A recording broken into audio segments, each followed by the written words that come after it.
I want to welcome everybody to the 6th, hard to believe it's the 6th, Feagin Leadership Forum. We started this in 2009, and it's amazing to me to see how far we've come in just 6 short years. And I want to thank you all for being here, for being part of our community of leaders. We have an amazing weekend in store for all of you. And we have representatives from the military, we have representatives from healthcare and from medicine, we have representatives from athletics, we have representatives from public policy, law, divinity. We have leaders from all fields here to share ideas on how we can all become better leaders in our own chosen field. So I want to thank you all for your contributions to what's going to be a very special weekend, along with the contributions that you'll see from our guest speakers as well as from our Feagin Leadership Scholars. So we've got some pretty special things in store for you. To begin with, I want to start out with some thanks, and I want to thank our health system, our hospital, our School of Medicine for their support and the support that Dr. Washington and everybody in Duke Medicine provides so that we can do this in such a grand space. We don't get any financial support from the hospital or health system, but we do get an amazing array of people involved and facilities, and we're very grateful for that. Now you may say, well, how do you do it if you don't get any funding? Well, as a lot of you know, we do it through the support of all those people. We get tremendous support from our corporate sponsors, who will be recognizing collectively as this weekend goes on. And we couldn't do it without your support, and we're grateful for that. And we couldn't do it without the support of the individuals that contribute to this program. And they know how vitally important it is that we work towards developing leaders in medicine for the future. And I thank you all for contributing.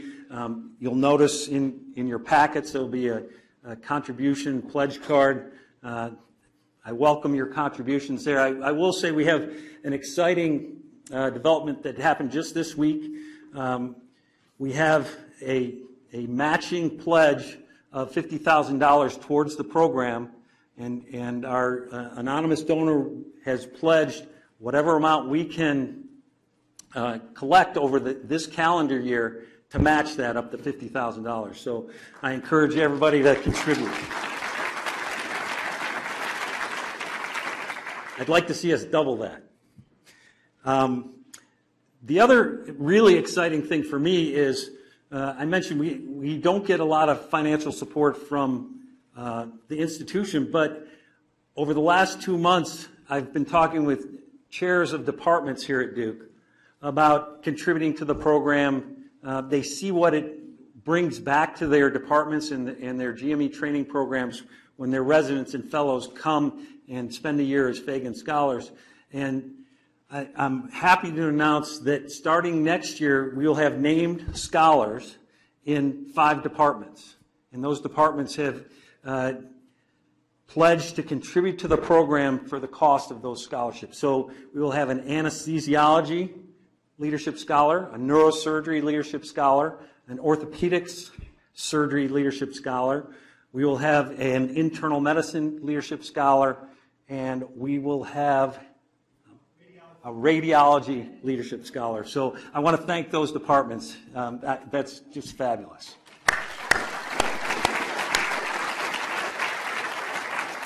And lastly, there's a group of alumni from the training programs in orthopedics that collectively come under the Piedmont Orthopedic Society.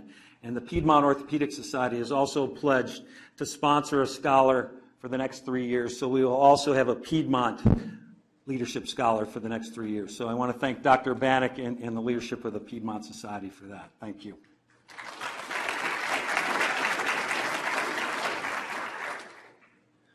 Where's our executive director?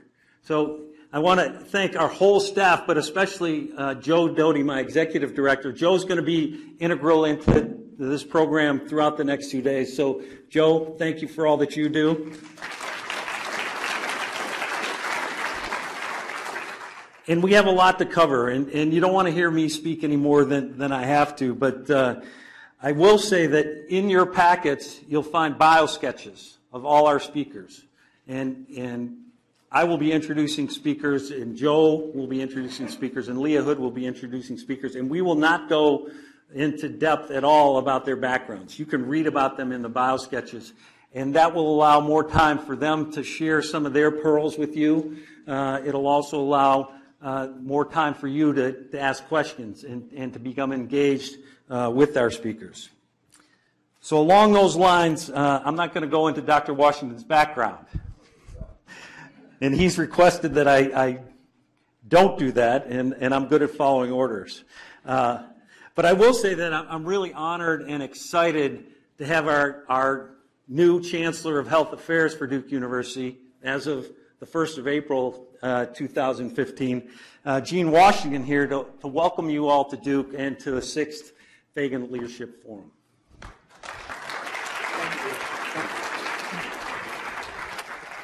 Good afternoon, everyone.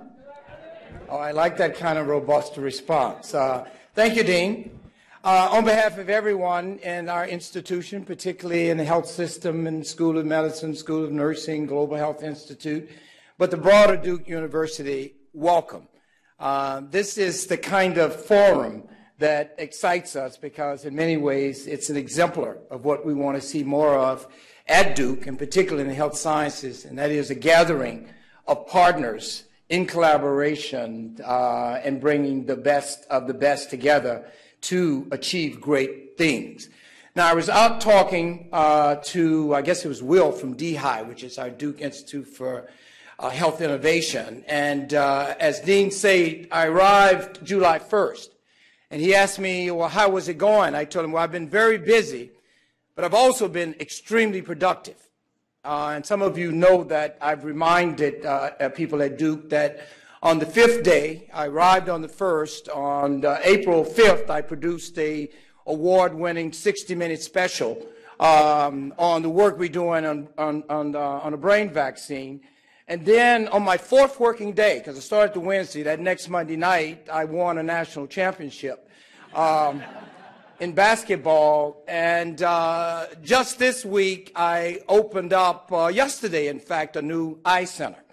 And this morning, I was in a meeting and, says, I keep reminding people, I'm claiming these victories. They said, well, I mean, what are you doing today? I hadn't looked at my schedule, and I just realized I have arranged for U.S. Army Surgeon General and the CEO of a Fortune, not top 500, a Fortune 100, a Fortune 20, but a Fortune top 10 company to come and speak with you all. That's all in the first 5.5 weeks. So let's give me a round of applause. No, seriously, this is a great institution. And gatherings like this really remind all of us that this is a particularly profound time for change and opportunity in our world of health. When we look at what's been happening just related to the scientific investigations, which have now yielded an unprecedented understanding of human biology and disease, while at the same time we recognize that the new technologies that are available now, including something as simple as the iPhone, are revolutionizing what we can do for our patients and for their families and for individuals in whom we want to promote health and wellness even before they become ill. And this is also a time where in this country we're looking at significant changes as a result of healthcare reform. And this is a good thing because in the midst of all this great opportunity, there also remains some persistent and lagging disparities locally, nationally, and around the world. We continue to see, as many of you know, DALYs, or disability-adjusted life years, very low in some countries and some regions of the world. And so with these kinds of disparities and these kinds of outcomes in our midst at this time of great opportunity, what we need to do most urgently is capitalize on it. And I think, as I've spoken with Dean, one of the most essential ingredients for realizing the full potential of this moment is effective leadership. And it's not just the leadership that we've been accustomed to in the past. It is really leadership that recognizes first and foremost that it's about bringing together teams and being able to draw on the full talent pool across an organization. And so that brings to mind the concept of distributed leadership. You know, I'm of the mind that leadership at the highest level really is about first creating the shared vision, and then second, working with the team to ensure that we're driving forward to reach our desired aspirations. And so as a form of distributed leadership, the first step is making sure that across an organization you have mechanisms in place and you've got the right people in place in leadership roles to tap into the reservoir of talent and expertise and experience in your organization. And then second, with that, to ensure that through those same leaders in a distributed way, and I'm looking at two gentlemen here, our two keynotes today, who have certainly demonstrated through their experiences that you have got to draw on a distributed leadership model if you want to have the kind of impact that we are capable of having given what we have at our access today in the world. And so, Dean, I want to congratulate you and all of our colleagues here at Duke for organizing this very timely forum. And I want to, again, thank all of our participants, and I just like keynote speakers, our colleagues here at Duke and other colleagues who are joining us today, and I wish you the best.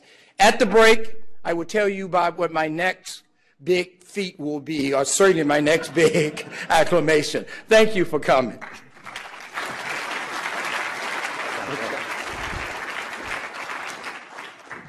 So thank you, Dr. Washington. Those are important words for all of us to hear. And we recognize that Duke is a place, and not just in medicine, but where people come because they recognize it as a place that will prepare them to be effective, ethical leaders for the future. And I think that's the essence of Duke. And I think we recognize that certainly within the health system and within medicine here. So thank you for those comments.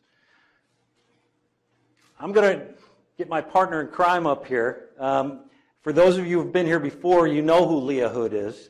And Leah is an integral part of our program. She works with our scholars throughout the year, educating them on the finer aspects of their own leadership development. And for the forum, she serves as a facilitator and figures out what those little kernels of knowledge that we can take home with us are. And really brings out the best in all of our speakers and panels. So without further ado, I'm going to introduce Leah Hood.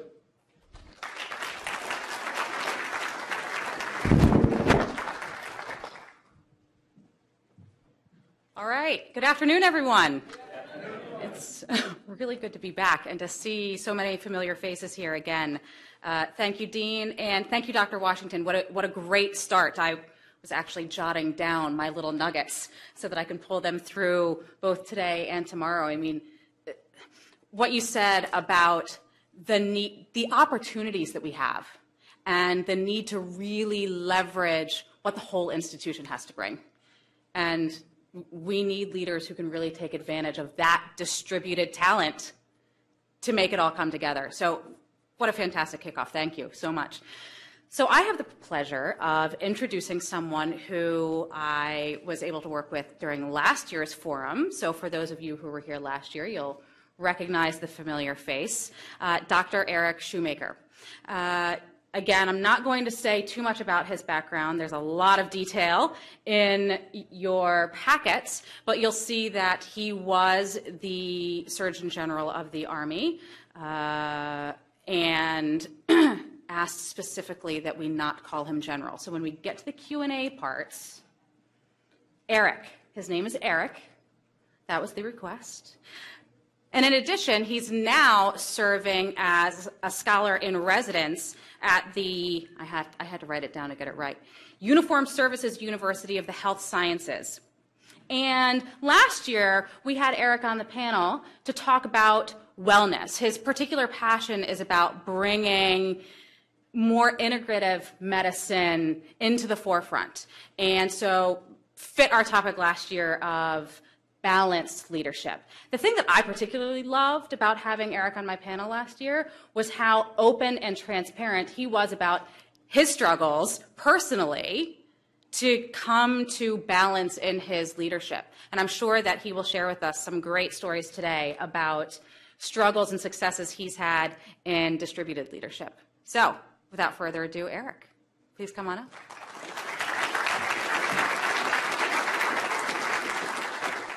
Thank you very much, Leah. Well, it's a real pleasure and privilege to be back this year. And before I go much farther, I do want to introduce a few of the students and faculty we brought with us from the Uniformed Services University. At the table right up here, we have Dr. John McManigal, who is a retired Air Force senior physician, prior acting dean of the School of Medicine at the USU, and associate dean, is now also a professor in the Department of Military and Emergency Medicine, where I've settled down. And then three of our students, two soon-to-be fourth-year students, Second Lieutenant Paul Patterson. This is a little bit about how our school operates. Not too long ago, Lieutenant Patterson was to be promoted to Lieutenant Colonel in the Army after serving for 15 years and deploying as a combat engineer. Actually was teaching at West Point and then was selected to go to medical school, and as is the tradition, reverted to a second lieutenant's rank, which is like going back to a teaching assistant after you've been an associate professor, and but has done a stellar job, and we're delighted to have him here. His colleague, an Air Force Academy graduate, Sarah Chapman, is also here with us. Sarah served 2 years in the line in the Air Force as well before starting at USU. And our final student is a PhD student, although an accomplished tank commander in the 101st Airborne Division, Matt Moosey, who is doing a PhD in medical psychology on leadership. And so we're delighted to be back. And I want to thank you, Dean, and your talented team for allowing us to come back and be a part of this.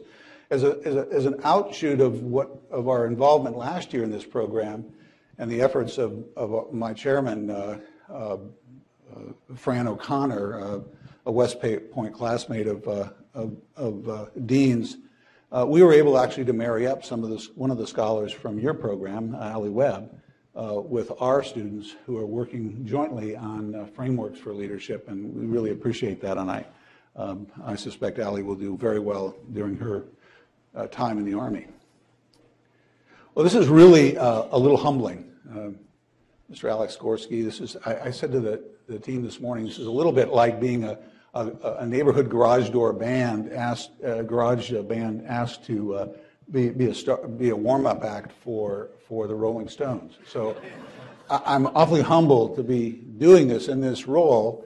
I also wanted to start off by thanking Dean formally for coming. I saw another classmate, I think of his not too recently, Dan Allen, who's the Vice Chief of Staff of the Army, and who started this new program called Soldier for Life. So I hope you don't have this. This is a Soldier for Life pen. I don't. Thank you. Yeah.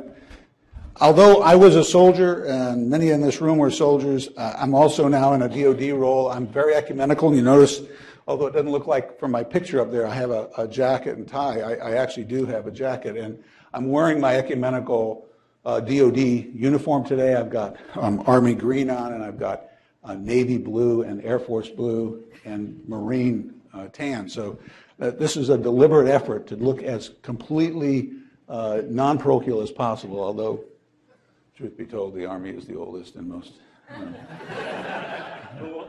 most successful service. So I had a chance to talk with Joe and Dean a little bit about this, and I thought, from my experience, it would be good to introduce this session with some of my experiences in leading in kind of non-traditional ways. And distributed learning, I think, distributed leadership rather, is really about leading for the 21st century in non-traditional ways. And so what I want to do here is I want to show this slide, and I hope everybody can see it. And I ask you to look at these individuals here involved in a very complex set of moves. And I'm going to ask, who's the leader? I'm going to come over to the scholars table because you guys are the smartest in the room, right? John, who's the leader here? Not to put anybody on the spot, but John, your whole career rests on this question. Who's the leader? Okay, they've got balls in the air. You've heard that metaphor, balls in the air.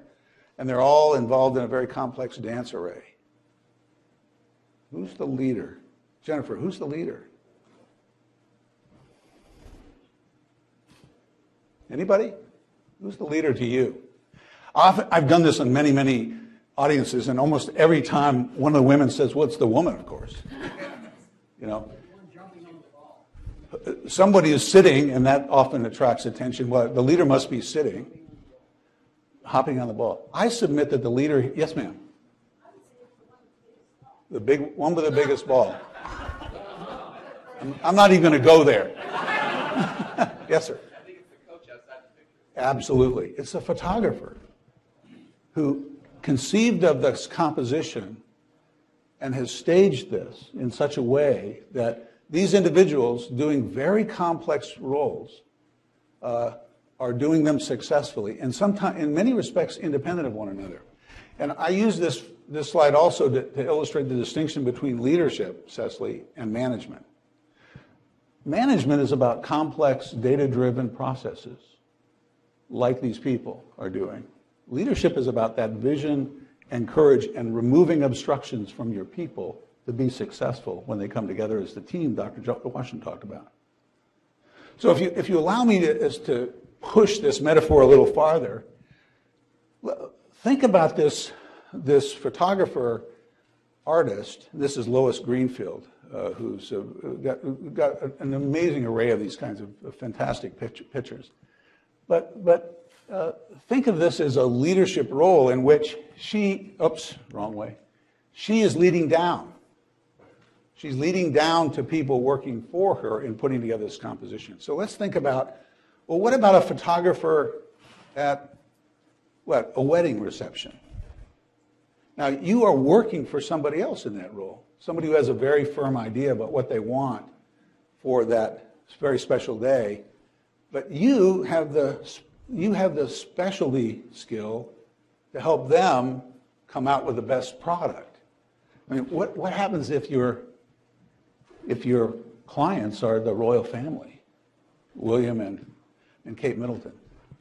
You've got to be able to interact upwards with a very, very prominent, very opinionated group of people to come up with a beautiful setting like this or a beautiful composition like this. And we know it doesn't always come together that way, and they're not all successful in leading up. Witness the fact that, what about this one? I mean, how hard was that to be the photographer for that particular, or one of the ones I particularly like, what about when the groom and the bride want to be Shrek and the princess? How do you show this to your grandchildren, by the way? I'm really, or my very favorite is this one right here. I'm not even sure what these people are trying to be. I think these are examples of trying to lead up, in my view, when someone when the leader has a different vision. And I will tell you, in my role as a senior consultant, in a sense, or advisor for health and healthcare related matters to the leadership of the Army, civilian and military, as well as to communities, this is one of the most difficult things you do, is lead up to people who have a different notion of what health and healthcare is, maybe don't have any particular expertise whatsoever in that. And then every once in a while, and I was glad to have breakfast with Sarah Chapman today, because in leaving the academy and going out with a fair amount of leadership training herself, she said one of the hardest things she faced was leading peers. What happens when your peers look at your ideas and say, you know, who died and made you queen for the day? That's a very huge challenge for us. Like, look at this. Here's some peers. That guy on the left is actually me as an intern at Duke. As Britt Nicholson, for those of you who knew Britt, and Dick Pollison, and Dave Flotsky, now a cardiologist, Norman Caseta, an oncologist. And I think Paul Klopman was taking the picture, Mary Klopman's husband, who's down at Baylor now. What happens when your peers, or one of your peers, comes up with this wild-haired idea that they didn't like walking through the Davidson building every day and seeing these middle-aged guys looking off into the future in those panel of pictures, and wanted to put up your own picture that kind of spoofed that, which is exactly what this was. We did this picture out in front of Davidson, and then we posted it on that Hall of Fame there, and just to find out how long did it take them to figure out that there was a new crew up there. It took about a week before poor Britt was called in and reprimanded. So leading down, our traditional way of thinking of leading up, and then this challenge of leading laterally. So let me tell you a real quick story. It's now 1991. For those of you who've never seen the place, this is what Landstuhl, now called Regional Medical Center, then called Landstuhl Army Regional Medical Center, looks like.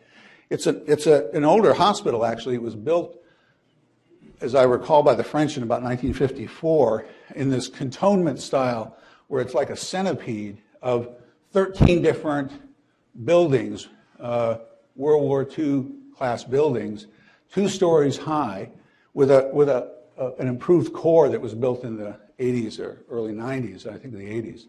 And this is the major casualty receiving hospital for Europe, coming out of AFRICOM, the Africa Theater of Operations, Central Command, which is the Mideast and the stands, and half of PACOM, the Pacific Command, as well as Europe. In the first Gulf War, anticipating a crushing flow of casualties from tank warfare in the desert. It's hard for you people don't even maybe remember the first Gulf War, but we had studied the Israelis and what would happen in tank warfare and predicted that we would have about 25% very seriously injured casualties. We expected about 1,000 a day. We figured with a very large, robust hospital, we could maybe stay abreast of those casualty rates for about 10 days. But it was going to take not a 300-bed hospital, which is what we were at the time, but it's going to take a 1,000-bed hospital. So we had to go from 300 beds to 1,000 beds. And to do 1,000 beds, for which this was initially designed in the 50s, you had to use every hallway, closet, office, waiting room there. We put together plans to convert with 85 intensive care beds, a 25-bed burn unit. We kicked out the OB section and the neonatal ICU. But we had to deliver peacetime care up until the moment the war started. So our job, and I was the chief medical officer and kind of put in charge of this plan by my commander, who had lots of other things he was worried about. Eric, make this happen. I want you to expand from 300 beds to 1,000 beds with all those capabilities. And oh, by the way, they told us we have 7 days to do it. So do peacetime health care, OB, neonatal care, everything else, until the time, outpatient care, until the time that the war starts, and then you have 7 days to make it happen. So I sat down, and do they teach this at Duke Medical School now? I didn't get this. I didn't get trained in this. But this is a challenge. So we sat down, I came up with, I thought was a pretty good plan. It was going to take us a minimum of 5.5 days, because we were going to have to, day one, we had contracted with a German moving company, stop all your current projects, one of the largest moving companies in Germany, stop all your moving plans, bring all your trucks here. We were going to pay all the default fees, which were going to be millions of dollars, rent a warehouse in anticipation of this, come with all your trucks, unload all of the furniture and non-critical equipment here, put it in the warehouse, and then we'll move in stuff from the back, 1,000 beds, or 700 beds. That was going to take us a minimum of 5.5, 6 days, so we could hit the 7 day. And then about a month before this took place, we got another warning order that said, nope, you're going to have 3.5 days. Well, I just told you all the days it's going to take. So I can still remember sitting in this room, the nurses and the docs, and I'm in charge of this whole thing to the degree that anyone can be in charge of something like that, thinking, what are we going to do? What are we going to do? And finally, this young operations officer at the back of the room, who helps us plan for contingencies in other ways, not hospitals, says, sir, you know, I don't know anything about hospitals. Actually, this is the first time I've ever worked in a hospital. But it seems to me we could rent some moving vans, some mill vans, that are pulled by a cab. We could park them in these spaces between the buildings, and then the day that you get the warning order, you just get the whole staff to move all their stuff out, stick it inside the mill van, put a lock on it, and move the other stuff in. And well, by the way, if we forgotten something inside the mill van that we needed, we can just take the lock off, go inside and get it, as opposed to having to go to a warehouse and probably not being able to find it. And you could do that in under 3 days. And oh, by the way, we could probably save a couple $1 million for the government. And it was like one of those light bulbs going off. Oh my gosh, we hadn't even thought about that. And we were so tunneled in, Burnside at Burnside's Bridge in Antietam. You're so tunneled in, and suddenly someone who doesn't even purport to understand what health and healthcare is about is giving us the answer. That, I would submit, is the kind of organization you're trying to develop, that is agile and adaptive and leverages everybody's experience and perspective. That's how a Special Forces A-team operates, where everybody becomes equally important in solving the problems. And the leader has got to culminate in the decision and remove those obstructions, but they cannot afford not to leverage everybody's experience. As Cal Waller said in the first Gulf War, everybody in this room is smarter than anyone in this room.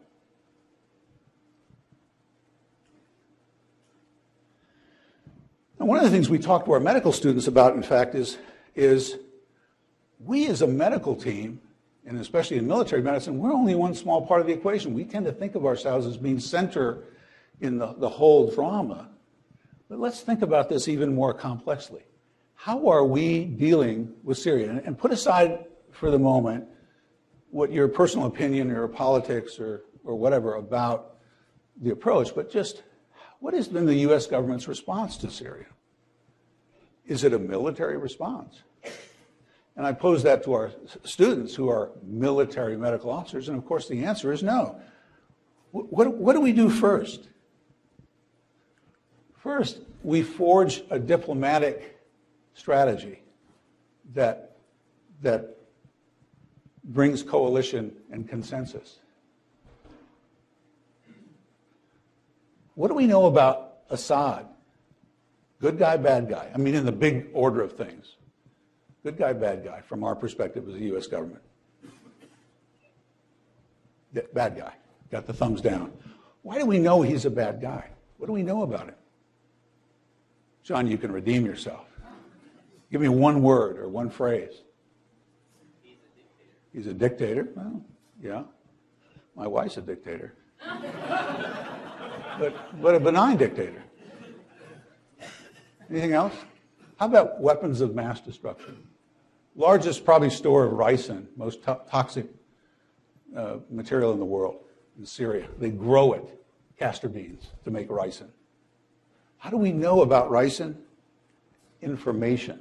Because the U.S. government leaks information on intelligence about this. So we use diplomacy, information.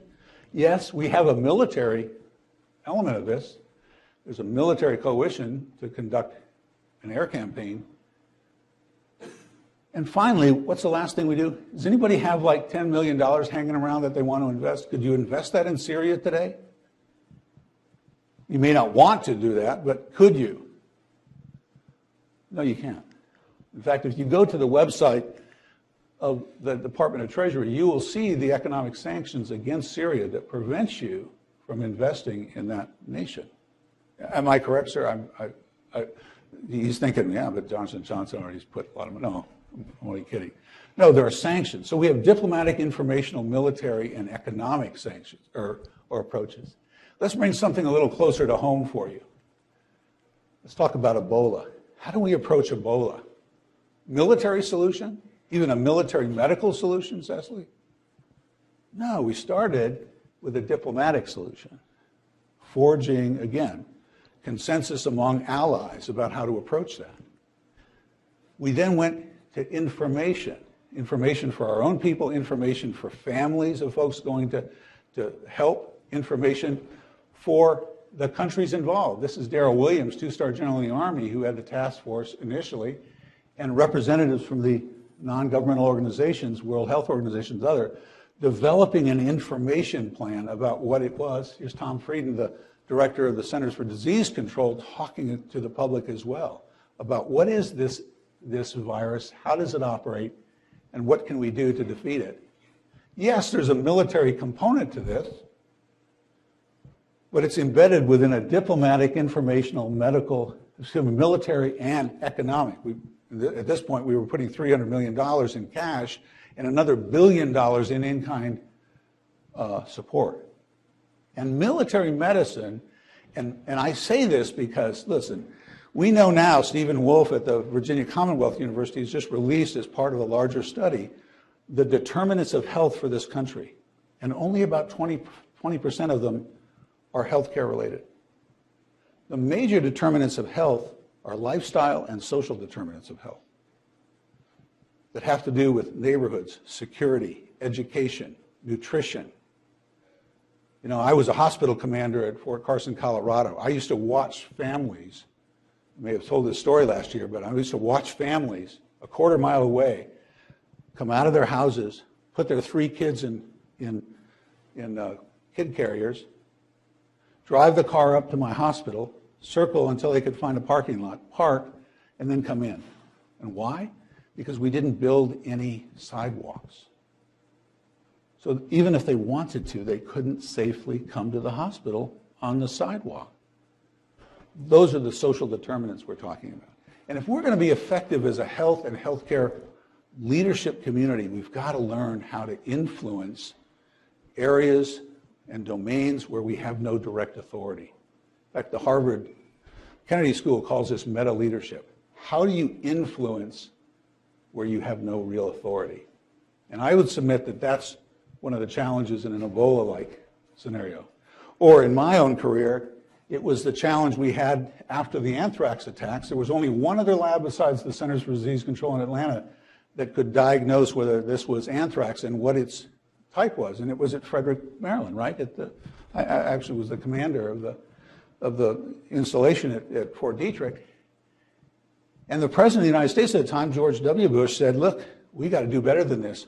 The interagency, that is the DOD, the new Department of Homeland Security, the National Institutes of Health under the HHS, even the U.S. Department of Agriculture in its plant pathogens program. If you want to destroy this country's economy, one of the things you could do is to get foot and mouth disease inserted into herds or put an effective rust against some of our agricultural products, and that's the USDA's job.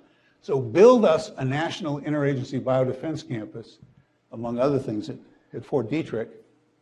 Problem is, the way we fund things in the government, we don't do it this way. We don't bring together these agencies, the Department of Homeland Security, National Institutes for Allergy and Infectious Disease, the Army and Navy, the Centers for Disease Control. We don't bring them together in a common funding stream. It has to be coordinated. And to make this happen, it means people in each one of these individual pieces of the pizza pie have got to know how to influence the domains over which they have no authority, to include funding. I used to say, it was my installation, I'd say, the President has given us a requirement to bake a lemon meringue pie. It's given everybody a cup of sugar and a lemon, but nobody got the pie plate. So to make these things happen, we've got to lead up, we've got to lead down, and we've got to lead sideways in domains that we're not familiar and traditionally comfortable with. Now, I'll real quickly say that, because I'm going to go way over my time. How am I doing? I'm a little over. All right. I just want to real quickly go through what we're doing now at the Uniformed Services University. We don't have a Feagin leadership program per se, but we've incorporated into our entire curriculum leadership. We make it as experiential as possible. We take it out of the cognitive realm and we put it into the practice and experience realm. We try to make it very self-reflective because we think behaviors and cognitions Even the emotions that surround us are very critical. It has to be values-based because we're a values-based organization, which places our Army, Navy, Air Force, Marine Corps, and Public Health Service values very high. I think one of the things that's really critical in the military is context. Understanding the context in which you're leading, whether it's leading in a small team, on a ward team, whether it's leading an entire hospital or clinic, the context of community, sometimes simultaneously doing all three or more. And we rested on what we call the 4 C's. This was developed by Neil Grunberg, who was a part of the program at Feagin up at West Point last year, and Chuck Callahan, who has just left the Army and is now at the university as a pediatrician and a leadership guru. The 4 C's of character competencies, competencies that include technical competencies, but also transcendent leadership competencies. The context I talked about, and something called we call communication, which many would say is a competency, but we think it's so important in our community that we really need to isolate it. So character, competencies, context, and communication. And we do this across what the Air Force Academy has developed are 4 different levels of complexity: the personal, the interpersonal, the team, and the organization. They call it PITO. Thanks. PITO, personal, interpersonal, team, and organizational. So we want people to understand who they are when they look in the mirror. Are they undervaluing who they are? They see themselves as a cat, kitty cat, when in fact they're a lion. Are they have they been drinking their own Kool-Aid, as we say? You're really a cat and you see a lion. It's most often, I think, the former than the latter. Our people tend to be self-effacing and humble when they need to be assertive and demonstrative. The interpersonal. And Neil got these pictures, and I always call this one, the subtitle of this is, "Do I like German food?" The lion and his dachshund friend. The team, which we think is so critical. You've heard Dr. Washington talk about that already. Team dynamics. What governs teams? What do teams do under stress? What do leaders under stress do to modulate stresses within teams to raise their level of performance? And of course, organizational. The higher organization that you've heard me talk a little bit about. The personal, interpersonal, team, and organization. We've even put together now, we're trying to get this into a single logo, a very busy slide, but shows you the 4 levels of complexity and the 4 C's across that. We're introducing this throughout the curriculum. So here's our 4-year curriculum, 18 months of pre-clerkship, much like Duke, 12 months of clerkships, and 18 months of post-clerkship. And what we're introducing in elements within the curriculum are personal, interpersonal, team, and organizational in a ascending or more advanced and cascading fashion, starting and punctuated by field exercise. These are medical field practicums, starting in the first year, in the second year, into the third year, where they're learning team-based trauma care. They're learning how do you brief, what is the clinical decision-making process, and how does it relate to the military decision-making process. And finally, our capstone experience we call the Bushmaster, where they go out into the field in a very complex, unremitting 4-day, day and night exercise where they simulate a medical platoon supporting a battalion in a contingency operation in some part of the world where they're exposed to everything from humanitarian crises to weapons of mass destruction to how do you brief a media team who comes through and wants to talk to the home. Very, very demanding set in which they're evaluated for both their technical skills as a surgeon, as a medical ambulance leader, as well as their leader skills. How do you keep this team together as you're getting more and more tired? Things that you see on the wards. How do you bring that team together? How do you interact with peers in such a fashion that they aren't saying what I just said, who made you king for the day? We even use films. And for those of you who haven't looked recently at films that are helpful about what our soldiers and Marines and sailors and others are going through, I strongly recommend the film Restrepo. It's available on demand. I don't get any money for saying this. It's a result of the work of Sebastian Junger and his fellow photographer, videographer, I think it was Chris Whittington, who was killed subsequently in Libya. Sebastian Junger is the author of the book and later movie, The Perfect Storm, and more recently, War. And he describes a 15-month deployment of soldiers from the 173rd in eastern Afghanistan, the most dangerous place in the world, where 90% of all the ordnance in the United States military was dropped on a daily basis. 20 to 40 contacts with the enemy a day. And you see what our soldiers and others go through and the stresses. And look at this from the standpoint of the leader as well. What is the leader doing to modulate behavior, to maintain integrity, to maintain good order and discipline, to keep positive morale? How do you go to a group of soldiers at the 12-month period and say, oh, by the way, we've been extended for 3 more months in this place? Incredible film. Because at the end of the day, all of our graduates are serving these people right here. The families, the veterans, the service members that are defending us every day. So I thank you for the opportunity to be here again, Dean. Thank you so much. Sir, thank you, Dr. Feagin, for the invitation to be back. It's been a pleasure to be back at Duke and see you all. And I'll entertain to the degree that Leah will let me any questions you might have. Thank you.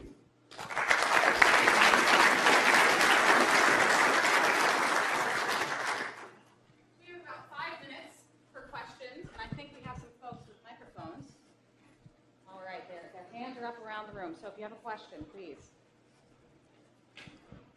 I can get my soda here. This is the audience participation portion of the program. I know. Oh, they want to be kind to me. I appreciate that. So I have one. I'll start. Okay, Leo. Well, I mean, I don't know if it's in the bio, but I was the commanding general of. I was at the Biomedical Research Command at Fort Detrick, which has a global research program that does about 75% of the research for the Department of Defense, from chemical defense to, that is medical chemical defense, to infectious diseases and trauma care down in San Antonio and the like. Has laboratories in Thailand and in Kenya. Fat, dumb, and happy. And I got a call from the vice chief on the 3rd of March, 2007, 4 hours from now, you're going to take command of Walter Reed, because Walter Reed has just been is under assault by the Washington Post and others. We failed to meet the needs of the American people and our soldiers and families. And the Surgeon General has been relieved, and the prior commanding general has been relieved. Both extraordinary leaders and extraordinary officers. I think one of the hardest things I had, Leah, was confronting the cognitive dissonance that I knew how hard our people were working. At that point, we're 5 years into a now with a 13, 14-year war. We knew it was going to be very hard. We knew it was going to be extraordinarily demanding. I knew how hard they were working individually as islands. But we had adopted this outpatient, inpatient model without the transitional model that was present after Vietnam and in the Second World War. We had really abandoned a lot of what the military had established itself in the past, that led to Senator Inouye and Senator Dole, Bob Dole, from being able to recover from grievous wounds and then going ultimately into senior leader roles. We looked too much like the outside world, to be honest with you. We looked too much like you. And we needed to be more attentive to all of those cracks in the sidewalk where people were falling. And how you approach a dispirited group of professionals who are doing everything they can within their power to do the right thing and confront that it looks right, but it's not a model that works any longer. And we're going to have to come up with a different approach. Now, how can we get past this? As we said innumerable times, it's not whether you fall down. If you don't fall down, you're not working hard enough, you're not trying enough. It's how long you stay down that's important. I think that was one of the hardest things. And to this day, many of us who practiced and trained it at the Walter Reed Classic still feel a bit of pain about that experience. Does that answer the question? Yeah. General, what's your feeling on chemical warfare? Has it been active recently, and does it still continue? Or can you comment on that? Well, for the record, I'm against it. I live in a household of women who employ a form of chemical warfare on a daily basis against you, whether it's perfume or pheromones or whatever. Well, I think one of the things that's happened, to be perfectly candid and not to make light of this very, very serious topic, is that, we used to have an offensive chemical program up until 1974. Fort Detrick, in fact, was the center of offensive chemical and biological warfare. That was ended by the Nixon administration, and we turned that skill set into defending against it so that we could diffuse it effectively as a weapon against us by our enemies. Little understood or remembered is that the Iranians lost the Iran-Iraq war because of chemical warfare. It isn't that chemicals kill you, it's that it harms so many people that it chokes up your medical system and overwhelms it. And that's exactly what happened to the Iranians. We want to make sure that we can defend against it. And that defense starts all the way from knowing when it's being manufactured, where and how, and what can we do to stop that. How can we operate diplomatically, informationally, by informing the world, and economically to impose sanctions that are crippling to those who want to use it. But it's a very attractive weapon, as you know, both chemicals and biologics. And like nuclear weapons, I think the best defense against it is be prepared fully for it, to approach it. When I came in the Army 30 plus years ago, no one wanted to talk about it. Nobody wanted to do research on it because we thought if we didn't think about it, maybe it would go away. That didn't work. Any more than not thinking about cancer makes it go away.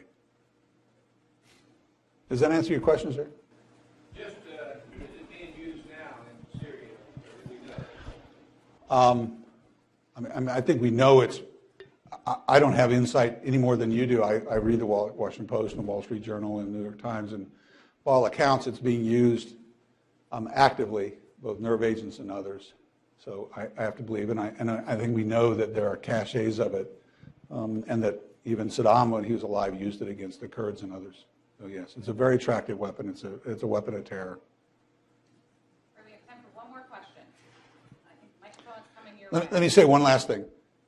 The Japanese, who recently changed their constitution to allow them to be more active in their own defense, were likewise insouciant to this whole problem of chemicals until the Tokyo sarin attacks. And I think everybody woke up and said, oh my gosh, in the hands of a terrorist group, this can be extraordinarily effective. Yes, sir. Sorry, excuse me. I'm not sure if it's a question or an observation. It was about one of resources as they relate to leadership. You gave a great example in the early 2000s of the challenges of the bio issue there. I was the only medical intelligence guy during Desert Storm responsible for the nuclear, biological, and chemical threat, and the only number I had was USAMRIID.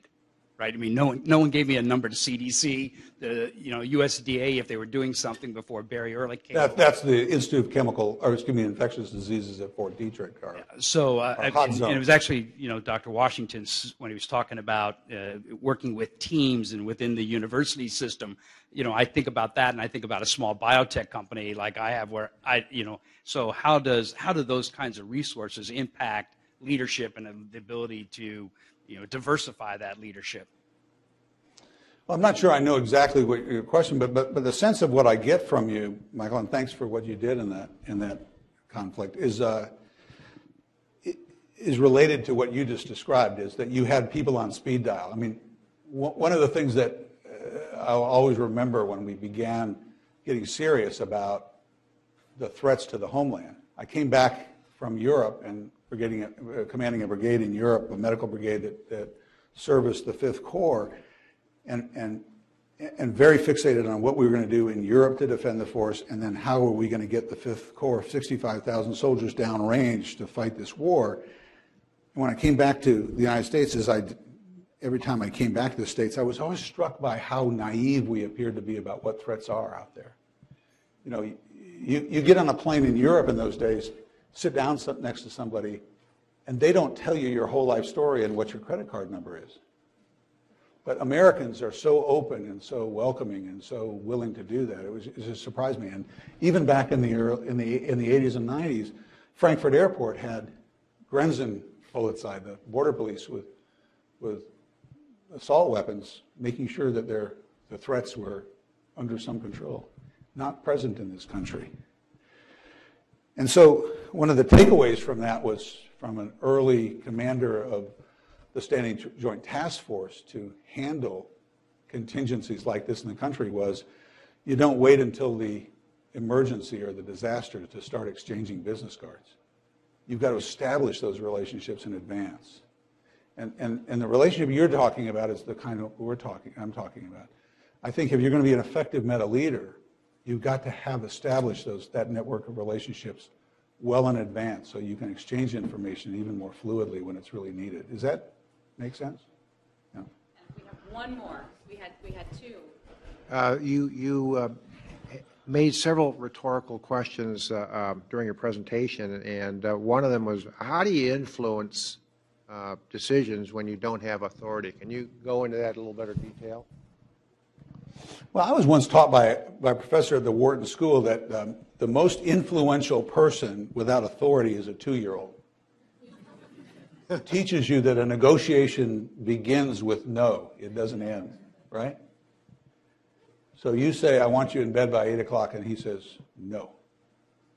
And then you start negotiation. So we have lots of models for how you influence where you have no direct authority. I put the picture of the family, by the way, up there, not because I thought that was a hierarchical. It's the opposite. It's my children who are leading me. And I don't, partly it's, my question is rhetorical because I think it's so tailored to context. It's highly dependent upon the context in which you're trying to make that influence. I grew up in a world, I grew up as an academic, if you look at my bio, in universities, major universities like Duke, where I was taught was the effective leader lived in the middle of a jigsaw puzzle in which they sat in the center of their jigsaw puzzle and they tried to make that piece as big as they possibly could. And that works if you want to grow in an unlimited resource environment, the puzzle big, because hopefully everybody is doing that. But when you start to get into realm of resource constraint, which is what we do in government, if one puzzle piece gets big, it means someone else has to get small. And then, as we learned at Walter Reed, people begin to drop in the cracks between those puzzle pieces. So I think that the model of meta leadership, metaphorically, is not living in the center of a puzzle piece. It's living in the seams between the puzzle pieces. You get to know as much about everybody else in that team as you do about your own people.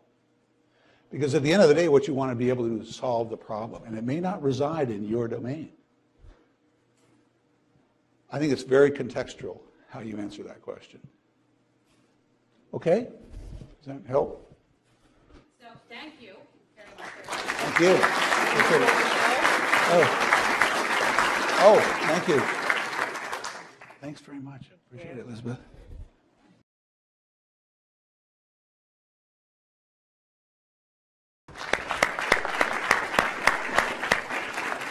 So a few comments before we introduce our next speaker.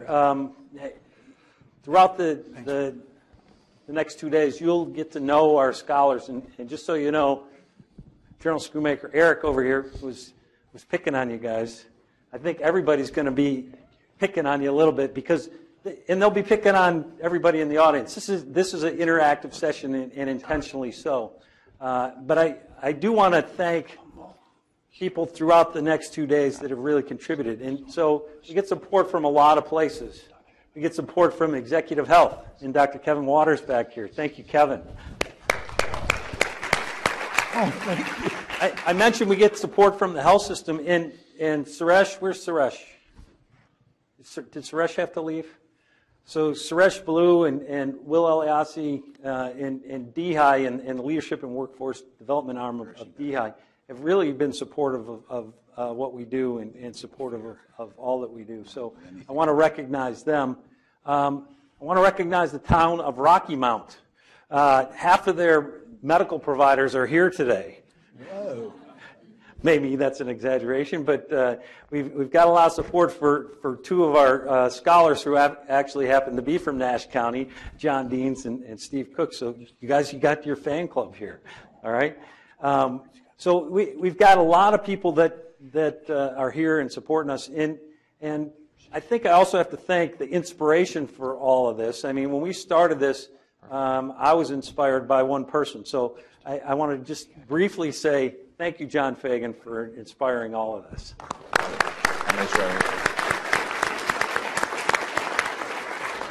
So our next speaker is someone that we have been really interested in having come speak at the Feagin Leadership Forum here for a couple of years now. And part of this is my, I guess, my fascination with how Johnson & Johnson as a company is able to communicate a vision across that entire large organization. They have a thing called a credo, and I don't want to steal any of your thunder, Alex, but they have a credo that lays out a vision for what they want to do for physicians, nurses, patients, employees, the community, and I think it's an excellent example of distributive leadership and how you get everybody as part of an organization to understand what that vision is, and then I'm looking to learn how you get everybody to really buy into that and become leaders throughout the organization. So without any further ado, we're going to have Alex Gorski, the CEO of Johnson & Johnson, come talk about that. Okay. Thank you. Thank you. Thank you. Well, good afternoon, everybody. It's great to be here, but you know, I got to start off by saying they didn't tell me a few things when they first invited me about this afternoon. And the first was that they didn't tell me I was going to have to follow Eric. And fortunately, I got a chance to go down and visit his team at USU. What was that, about 6-7 months ago? And I got to tell you, it was one of our former board members, a guy by the name of Mike Johns, who had been at Emory and was recently up at the University of Michigan, said, you know, I know you're from West Point, you've been in the Army, you've got to get down there and see this crew. He goes, you just won't believe some of the amazing things that they're doing. And Mike Johns could be like a dog with a bone on any issue. And so finally we were able to coordinate it, and I got a chance to stop in. And what an amazing and remarkable group of people and facility and just and program. And I got a chance to walk in and experience their IMAX surround sound, Iraqi war theater, so that you get in the middle of it and literally you think you're in the helicopter and you're landing, you know, in the zone, and you get a little vertigo and you're thinking, hey, how can I do this when I'm in a perfect world? I'm not in 110 degrees, feeling the real stress of the situation, but probably the closest thing you could possibly do. Medevacing out of there. Meanwhile, the screen around you is changing real time to show the, you know, forward medical unit that you're now evacuating wounded soldiers into, and seeing that about as real time, and just getting a chance to interact and dialogue. We're very fortunate to have you as a leader with that kind of team. Let's give them a round of applause. It was great. But unfortunately, neither of my slides nor my vocabulary are near as good as Eric's, but I'll try my best to hang. The second thing was I didn't know that one of my board members was actually going to be leading the whole organization down here. I don't think you actually were the first guy named, but so suddenly I realized now I've got to watch my P's and Q's because my boss, one of my bosses, is sitting in the room. But I got to tell you, it's been a real pleasure having Gene Washington join our board. There's always an interesting relationship between the CEO and the chairman and your board. It can be father, parent, child. Number of different ways, but I'm really blessed to have a strong board. As I said, the good balance that I always seek on a board is, one, you have to have people close enough that they have an informed opinion, but far enough away so that they don't have an agenda. And getting that, right dynamic so that ultimately you govern in the right way, you do what's in the best interest of all of your stakeholders is great. So, Gene, it's great seeing you here. And here you're off to such a great start, by the way. Really strong start. And the third thing, before I maybe jump into some of the things about Johnson & Johnson and who we are that I'll talk about, is I didn't know I was going to have a mini reunion here at Duke. And I don't mean a Duke reunion, but I mean actually a West Point reunion. And I was fortunate enough to graduate in the class of 1982, and I wasn't in the top 10%. But I have several classmates here with me right now. Colonel retired Sam Johnson in front of me, who's got probably as much combat experience as you could count on, who had to suffer through being my roommate for about 2.5 years and has been a best friend for my life, right up here in front. I've got Major General Kenny Dahl over here, who's still serving. And I had the, I guess, good or misfortune a couple months ago to go visit he and his wife, and we had a nice dinner up at Fort Lewis. And his wife, by the way, was also a classmate of ours in 1982, Celia Dela Cruz, who's getting ready to deploy like in a week back to Iraq, and she's been over there for several missions. Talk about a family that's really been committed. But I made the mistake of going back to KD's and Celia's house at 10 o'clock at night for Manhattan. That I could do that at 22. I can't do that at 55. But we had a great time, and for all of his service. And then, of course, Joe Doty over here, who's now in this program, and Pat Sweeney next to him, who's over at Wake Forest. I've got incredible classmates, and I'd like you to join me in giving them a round of applause, too, for all that they've done.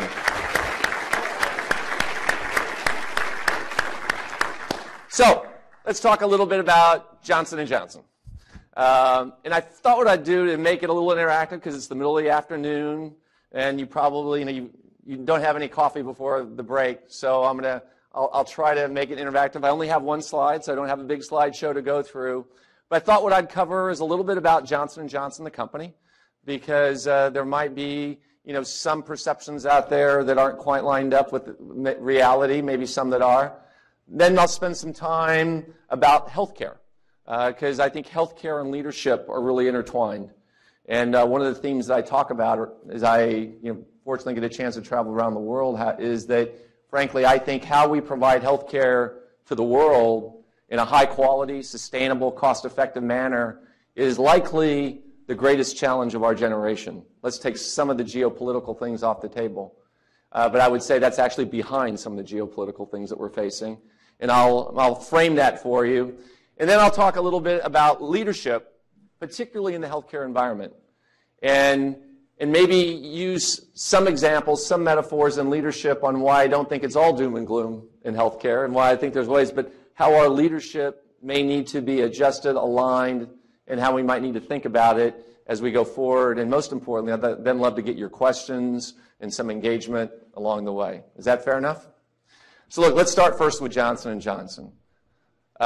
Great American company, about 130 years old. It was started back in the late 1800s. Interesting story. Two brothers are going to pharmacy school up in Wilkes-Barre, Pennsylvania, wake up one Sunday morning, read the newspaper, and they say, darn, there's this thing called the World's Fair going on down in Philadelphia.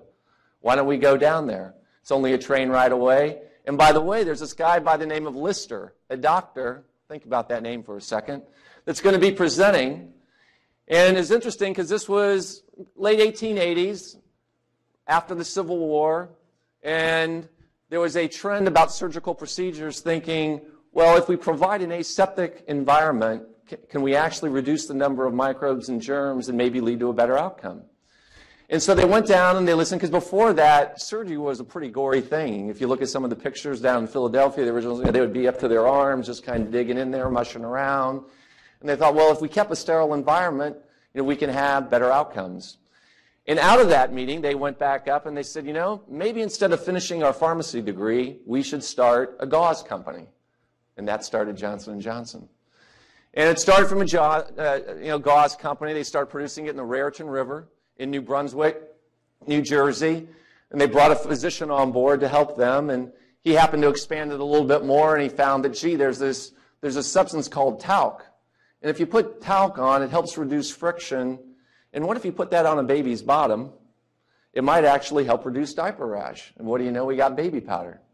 So now let me ask, when I say the word baby powder, here's where it gets interactive. How many of you can actually smell baby powder? Is that a great brand or what? I mean, we connect with you right at birth from the very beginning, and that was our next big product line. And then, of course, it went there. They took a piece of gauze, they put a piece of tape on it, and voila, you got a Band-Aid. And, of course, Band-Aids take off. Now, what most of you know us for is our consumer brands. So things like baby shampoo, baby powder that I just talked about, Band-Aids, Tylenol. We have a wonderful collection of brands and products, Neutrogena, Aveeno. I could go on and on. Great brands, and that's what you see on your television commercials that people remember us by. But it's actually the smallest part of our business. We are now about a $75 billion a year company in sales. We're the 5th largest market capitalized company in the world. About 130,000 employees, depending literally on what day of the week it is. We've got 265 operating companies in about close to 70 countries around the world. It's a remarkable organization. I think one of America's premier iconic companies. What you might not know is that we're also one of the world's largest pharmaceutical companies. And we got into the pharmaceutical business back in the late 50s. We bought this small druggist in North Philadelphia by the name of McNeil that happened to have this drug called Tylenol, acetaminophen. And, of course, that's the most used drug in the world. In fact, if you took every Tylenol capsule and put it end-to-end around the world, it would go around about 7 or 8 times. And of course, they continue to expand from there. We then bought another company over in Belgium called Janssen Pharmaceutical. And today, that's our largest segment. We have a great collection of oncology products, a great collection of immunology products. We operate in the neuroscience area, cardiovascular, as well as infectious disease. And in all of those, we've really got some groundbreaking, life-saving compounds, and I'll talk more about the science on that later. The third segment is our medical device group, and we're actually the world's largest medical device company. Here's another question to answer. How many of you have contact lenses or have ever worn them? Okay, good number. There's about a 50% chance then that you have one of our products. How many of you have ever had a stitch, a suture in you? We are part of you, actually. There's about an 85% chance that that suture that they used was an Ethicon suture made by one of our companies. And I had a chance to run that company. It's really interesting. When you first go there and see it, you think, oh my gosh, these are like, Italian tailors, working, sewing things together. And you think, well, how complicated can it be? Come on, it's just a needle and a thread. No, you don't understand. We've got suture that can be absorbed. We've got suture that can stay in place. We have suture that will be reabsorbed in 6 months, 3 months, 3 minutes. We have needles that can be used on the structure of the heart. We have wire suture that's used to close the sternum. It's an amazing array of technologies, and literally there are people over in Germany right now working under large microscopes, taking these sutures and poking them into the needles to make sure that you get the closure just right on it. But it's a wonderful product that touches a lot of people. We've got energy instruments that they use intraoperatively to cut, coagulate blood, to help stop bleeding. We have hemostats, things that help control bleeding. If you're a surgeon, you know that one of the most challenging times for you is intraoperatively if you happen to nick that liver or kidney or the wrong artery, and you're holding that, you're putting pressure on it, and you're repeating the Hail Mary a couple of times. You're hoping that that bleeding is going to stop because the nurses are screaming at you saying you're slowing down the operating room transfer time, thinking, how am I going to do this? And a good portion of that time, they're going to use one of our hemostats. It's actually a really cool example of some new technology that we have in this space is something that we call an active hemostat. And we had some scientists a long time ago that said, we've got this great gauze, but basically people have been using gauze for a long, long time, decades, and that's static. And they said, and we've also, over the last several years, there's been an increase in the use of things called biologics, and that is that you actually extract 2 components out of blood, out of plasma, called thrombin and fibrinogen, and that's what really forms a scab. And they said, well, what if we took the right kind of thrombin and fibrinogen? And is there a chemical process which we could imbue that into a static hemostat, a gauze, and create a real-time scab, in effect? So we got some really smart people together that worked on that, and they figured that they could lyophilize, take all the moisture out of thrombin and fibrinogen, imbue it into this matrix. And you know that green Brillo pad that you use? My wife still makes me clean the sink at night. That green Brillo pad that you use, think of something like that. Well, they've created that, and it's called the fibrin pad. And what this does is as soon as you put it in contact with blood, it basically becomes a real-life scab. You hold it for 2 minutes and you get complete hemostasis. If you actually go to YouTube and look at it, they'll show you a porcine model, which in layman's terms is a pig. And they can basically show you the aorta of one of the toughest things, a puncture, when you can put this on 2 minutes later, you pull your hands off, and it's completely reabsorbable. And it's just one example among many technologies that we're so excited about, because obviously something like this can have a big impact intraoperatively in reducing the need for transfusions, let alone, and by the way, you can sew them up afterwards, it's completely reabsorbed. But think about the impact for longer-term trauma in the battlefield. And we're working on it right now to get the stability right and other opportunities. But it just gives you, an idea of the range of different technologies that we get a chance to deal with in our medical device area. And I've got to tell you, one of the coolest parts of my job is just being able to deal with so many examples of innovation, high-tech science. Sometimes when people say technology, they immediately think Silicon Valley.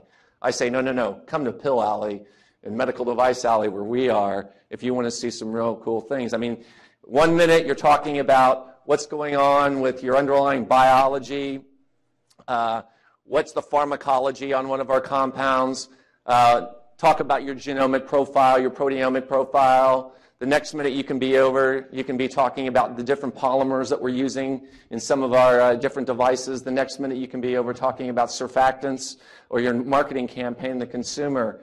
So having that kind of breadth, that kind of diversity in our portfolio is something that we think is really important for a number of different reasons. We think, first of all, it's one of the reasons why we've been a successful company for a long time.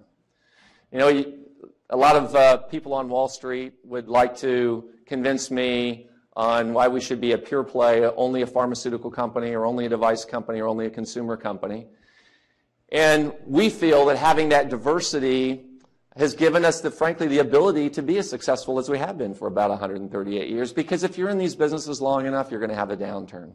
Something's going to happen. And if you look back with us, we went through a period about 5 years ago where our pharmaceutical group lost about $8.5 million out of a $24 billion portfolio, which in business terms is a pretty significant hit. And frankly, because we had a diverse profile with our medical device group and our consumer group, we were able to continue to invest in our pharmaceutical company. Today, we're the fastest growing pharmaceutical company in the U.S., last year, in fact, in the world, and we've launched 14 new products since 2009. We never could have made that investment if we didn't have it. So we think financially, we've got, 53 consecutive years of dividend increases, 31 consecutive years of EPS increases. So just like your own 401k or your retirement account, you want to have a nice diversified balance, we think we should do the same, but be focused in healthcare. The second thing is we think it's important going forward is because it gives us a unique lens into healthcare.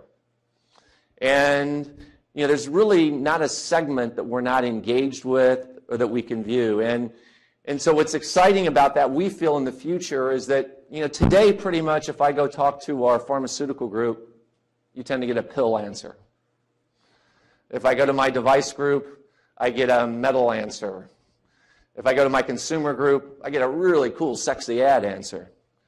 And I think going forward, healthcare is going to demand that our innovation, our way of thinking, bring a lot more of these things together in quite unique ways.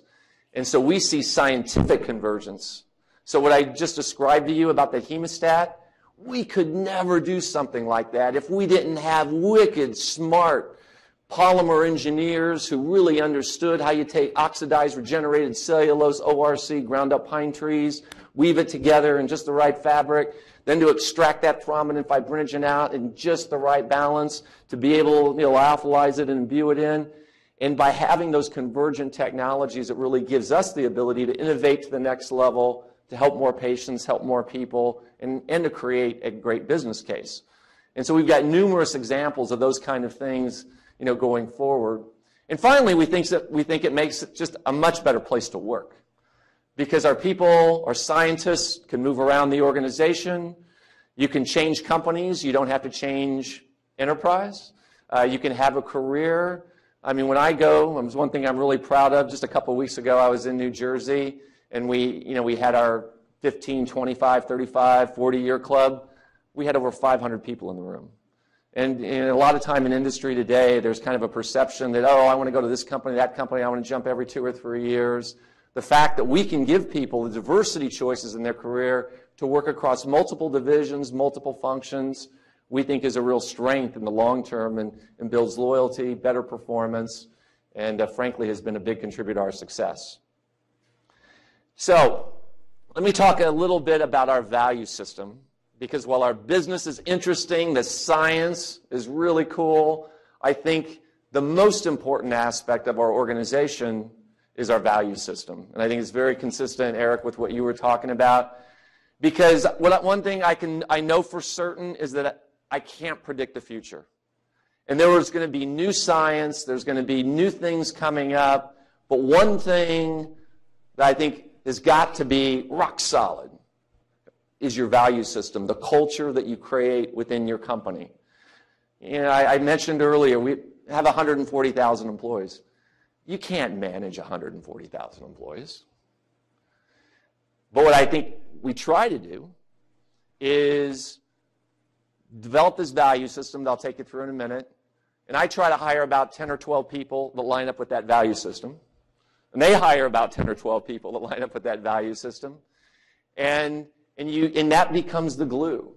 That becomes the magic dust. That becomes the ethos of the organization that ultimately helps guide directions. Because, we can have wonderful strategies on those great McKinsey slides with big arrows this way and that way and bubble charts.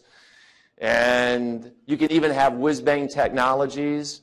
But, in today's world, you have a bad decision in Bangalore, in Beijing, in Berlin, or in Boise on social media. It can really take a toll on the organization overnight, particularly in an industry like healthcare, where rightfully so you're under a spotlight because you're involved in people's health. It's the most important thing.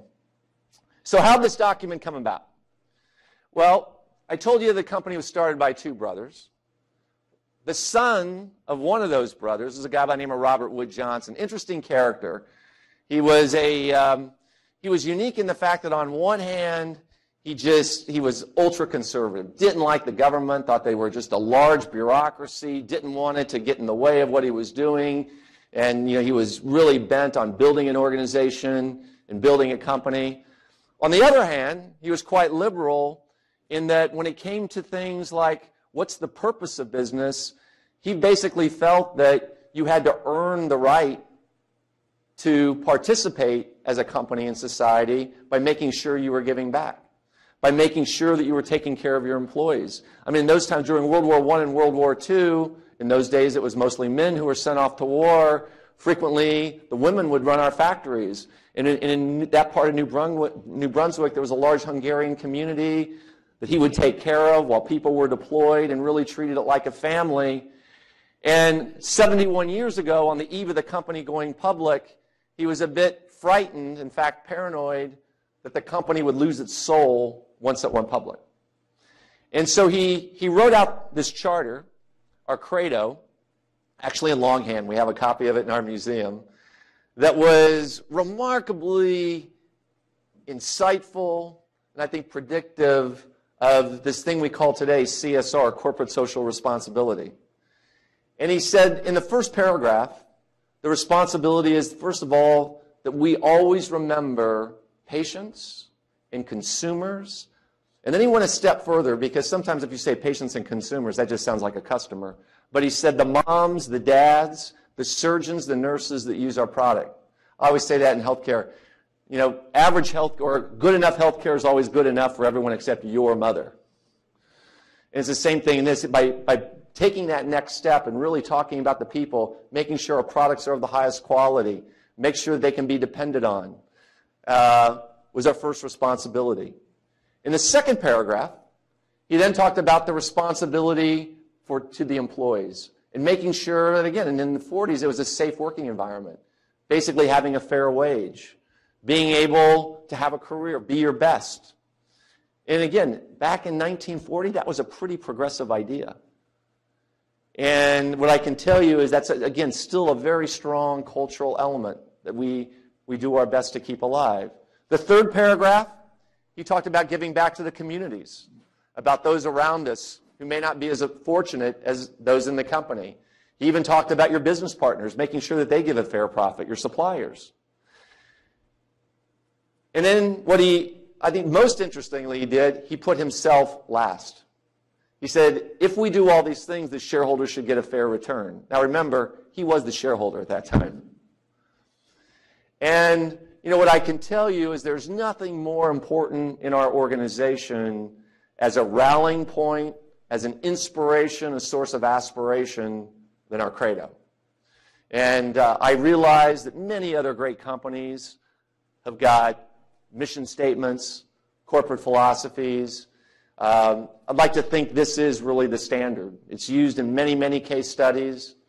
And what I can tell you is that I have been in literally hundreds of discussions and decisions where you're sitting around a table late at night on Wednesday. You just got data on a drug. You just got data that, on side effects. What are you going to do? Do you keep it? Do you pull it? You're going to make a job decision. Are you going to close a facility? You're going to go on where somebody will say, this is a credo issue. And I can tell you the tone of the discussion takes a different bent. People think, and I think that's a magic moment at Johnson & Johnson when that happens. I'll be the first to say we don't always get it right. We've made mistakes in the past, but this has also been the path that we've used to get ourselves back on track. And I'll give you an example of that. When I had the good fortune to step into this role a couple years ago, we are going through some pretty challenging times. And I think one of the first things that I did is, when you're a new CEO, they say, okay, what are you going to do, right? And it's always a challenge because if you're a new CEO, if you come in and say, well, we're going to throw all that away and then we're going to do all this, they say, well, where the hell have you been for the last, and I've spent my career there for 25 years. On the other hand, if you come in and you say, well, we're not going to do anything different, we're just going to keep doing and plugging away, they're going to, come on, what's your game? And so one of the things that I talked about is, look, one thing that we're not going to change at Johnson & Johnson is our focus on the credo. In fact, we want to even recommit to our credo. And I said, now here's the things, however, that I think we should change going forward. And as part of that credo recommitment, I asked all 130,000 employees to sit down at a table about the size that you're sitting at and do what we call a credo challenge and take 3 hours. You might think, how could you talk about that thing for 3 hours? Trust me, it gets very deep very quickly, especially when you put scenarios in place where you say, wait a minute, what does fair pricing mean if you're charging this much in the U.S. versus this much in Europe? What does a working environment mean in China where the working standards are this, and for us to be competitive, we need to do this versus what you're doing in the United States? It gets granular very quickly. And the point was for everyone to ensure that we recommitted. We actually signed the document, and what I was really proud of, we actually took our board. Gene went through an exercise. I took a board of directors through it. And I've got to say that, as a result of that, I think we're a stronger, more aligned company, particularly around those values and principles as we've ever been. And again, I think it's one of the most important things that leaders can do today. And Eric, I completely align with you. At the end of the day, it's about your value system. You can have the best SOPs, you can have the best direction, financials, but if the value system isn't aligned, particularly in the area of healthcare, I just don't think you can be successful over the long term. Let me transition just a little bit and talk about healthcare. I mentioned earlier why I think it's one of the biggest challenges. That you might say, well, come on, of course you're a healthcare CEO. You would say that. That's self-interest. That might be part of it. But I'm fortunate that I do get a chance to travel probably hell of a lot more than I would like to. And again, I sat across from Xi Jinping. I had a chance to be with Angela Merkel actually earlier this week, President Obama. And after conversations with all of them, and frankly, even if you talk to a lot of the top economists, if you peel the onion skin with what you're seeing with the economy in Europe right now, if you look at some of the slowdown that you're seeing taking place in Asia, if you look at the long-term financial projections for the United States, a lot of it's about healthcare. And the reason for that, look, there's several. The first is we're all getting older. And we are on the cusp right now of experiencing a demographic and an age wave like we've never seen in this country before. So on a global basis, about 12% of the population is over the age of 65. On a global basis, that number is going to go to about 25% over the next 30 years. In the United States, we're already well on the way. But what that means is in the United States, you have about 40 million people over the age of 65 today. That number is going to 70 million over the next 30 years, 7-0. In Japan, today, one of the big drivers of Abenomics that we're going through is 35% of the Japanese population will be over the age of 65. Some even think 40%. And it's no different in Germany. It's similar in Italy. And by the way, it's not too dissimilar over in Asia. Today, there's about 150 million people in China who are over the age of 65. That number is going to 450 million over the next 30 years. Think about that. A population the size of the United States being added over the age of 65. Well, now, what happens when you turn 65? Well, a lot of good things happen. But one is you tend to consume about 5 to 7 times the amount of health care that you do pre-65. It's a natural function of the aging process. So that's the aging side of it. The other side, frankly, is one about what's happening in developing countries. So in China right now, we've never seen an explosion in growth, in economic growth, in industrial growth as China. And so in China, 5 years ago, there were about 150 million people making the equivalent of about $5,000 or more a year to survive. That number is going up to about 800 million over the next 5 to 10 years. So that means like 80% of the population in China will be middle class by their standards. And what every study shows, and by the way, that's going to happen maybe over a longer period of time in India. You're going to see it happen in Brazil. You're going to see it in those developing markets throughout Malaysia. What you see is once people have enough food, once they have a shelter over their head, what do they consume more of next? Healthcare. Because they want to feel better. They want to do better. And so, as I tell my company all the time, we don't have to worry so much about demand. Demand's going to be there. The challenge is it's going to put massive pressure on healthcare systems, on governments, on how are we going to pay for it. How are we going to balance that? And if we don't do it right, it's going to have a huge impact on productivity. It's going to have a massive impact on stability, social stability in these countries where people are demanding and the government doesn't provide it. And so that's why I believe the next 10, 20 years in healthcare are not for the faint of heart. Healthcare has tended to change pretty slow, but I think these forces are going to lead to faster changes than we've ever seen before. And some could say, oh my gosh, what are we going to do about that? Others could say, wow, what an exciting time to be there to make a difference really in the system. And so I think as I look out there, and many of you earlier in your careers in healthcare, we need you. We're going to need great leadership in healthcare to be able to figure out our way. Now, let me just transition over to just a couple things in leadership, and then I'll take some questions from you. What do I think are some of maybe the really important leadership essentials? If I was sitting out there starting my career or looking at the next 20 or 30 years, I would say, look, number one, I think one of the characteristics is one of just being on a constant mission to learn. While some of you may be getting ready to just be graduating and go on to the next phase, I'm sorry, all that is a ticket to learn a lot more. And getting to the point where our educational systems are less about testing what you know, but teaching you how to learn for the future is going to be more important than ever. I mentioned earlier, this is a phenomenal time in science. The investments that companies like ours, that governments have made, the NIH, the IMI, so many, and frankly, because of what we can do with today's large databases, and yeah, I'm also incredibly fortunate to be working on the IBM board now, where you think of what's going on in the cloud, what's going on with, frankly, some of the artificial intelligence, the cognitive skills that they're developing, and some of the new technology. We can amass large databases.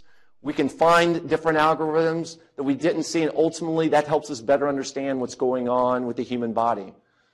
And then, of course, we can better target medicines. We can do a lot of therapeutics. So it's a very exciting time, but you're going to have to be able to adapt, to learn on an ongoing basis. I think the half-life of your typical undergraduate or even your master's education now is probably, what, 5 years, max. And it's about how can you learn, and by staying curious, wanting to learn, is a skill that our leaders are going to have. The day of, hey, I finally got my degree, I finally got that ticket punched, it's gone. It's all about having that ability and frankly, the curiosity to want to continue to learn. I think the second major issue is one, Eric, that you touched on, is this idea of going from siloed thinking to systems thinking. Unfortunately, too often in the past, the orthopedist fixed the bone. The surgeon fixed maybe the plumbing. The neurologist fixed the wiring. Who was the general contractor? My mother, unfortunately, passed away about 10 years ago. She had a really tough multiple bypass procedure. We got one of the best surgeons in the world did it, and went in, did intricate surgery. What did she pass away from 6 months later? The grafting that got infected in her legs, because basically it was handed off to somebody else at the hospital. We weren't taking a holistic approach. I see that in my business all the time. I mentioned earlier, that the pharma people want to do things in the pharma way, the device people, how do we get things to work together? I don't care whether it's a hospital system, a company like Johnson & Johnson, the way we think about healthcare, or frankly, the way a physician thinks about practicing medicine, having a systems engineering kind of mindset, I think, is more and more important. Closely related to that, we've got to keep the patient at the center. Yes, it's a diagnostic tool. Yes, it's some really cool, sexy science. Yes, it's another benchmark or database that we have to put in, but there is a patient on the other side. And having the empathy, having the understanding. My father, just over the last 6 months, had a back procedure done. He's 84. He's at a stage where things are starting to go. He had a hip procedure done. We had great surgeons. But, when he kind of left, who else was, coordinating some of that? And having that high touch in our care system is something that we've got to make sure that we keep first and foremost. Working as a team, I'm a huge believer in that. These problems that I talked about, frankly, are way too complex. And we need smart people. We need individual heroes who can step up and do it. But I completely agree, nothing is smarter than a group of really smart people. And as I frequently say in our organization, I need people who think differently. If we all look, sound, talk, and smell alike, why the hell do I need the rest of you sitting around the table? You've got to have different perspectives. And for leaders, that can sometimes be really messy. How many times have you been in there in that meeting and somebody says, well, before we go there, and you're biting your back molars going, I wish they wouldn't. But that's how you ultimately get to the really out-of-the-box, different, novel, innovative ideas. And making sure you're promoting an environment, you're cultivating, creating an environment, where it gets messy, but ultimately you have a 1 + 1 + 1 = 7 rather than you quickly get to 2 right away, is more important than ever in this world. I'm constantly pushing, and I said earlier, I gave you the example, you get them together, it's a pill answer from him. How many millennials do I have at the table?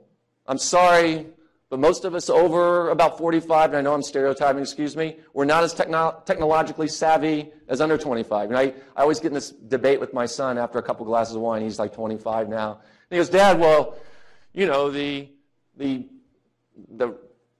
earmark or the benchmark of education when you were going to school was having a great memory. And he goes, guess what? I've got a better memory than you do right here in my pocket. And he goes, what's more important is the ability to do critical thinking and analytics and pull it together. And I think, well, aren't you really smart? In some ways, he's right. And he can use that to find information, to validate it faster. And so having those different skill sets around your table keeps you relevant and keeps you, frankly, being your best the whole time. I'm not going to talk a lot about value because I've talked about value systems a lot with our credo, and Eric, I thought you did a great job on that. But let me close on one thought before I open up to questions. And that is another, excuse me, key component, I think, for healthcare leadership going forward. And by the way, regardless of whether you're a physician, a nurse, my wife's a nurse, sister's a nurse, niece, I love nurses. We need more nurses. But a key thing for all of us to keep in mind is I think the best kind of health care is prevention and wellness and taking care of yourself. And so what do I mean by that? I hope you don't have to use a Johnson & Johnson product. Okay, maybe one or two.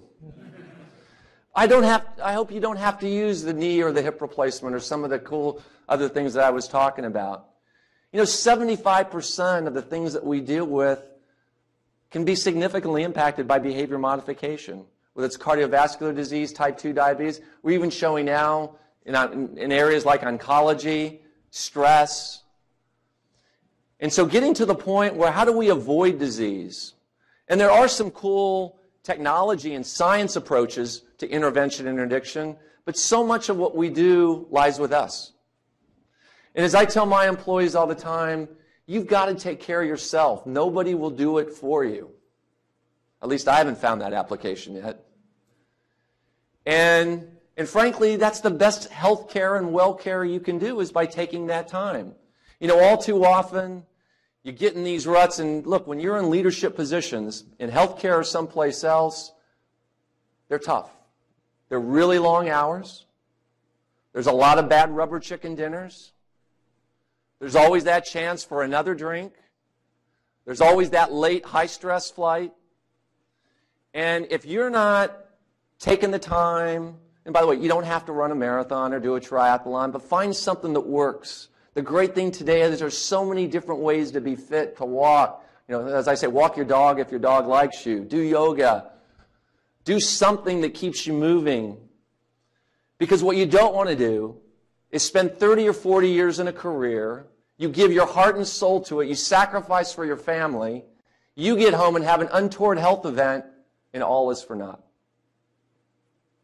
They don't get a chance to share that time with you. You don't get a chance to share that time with them.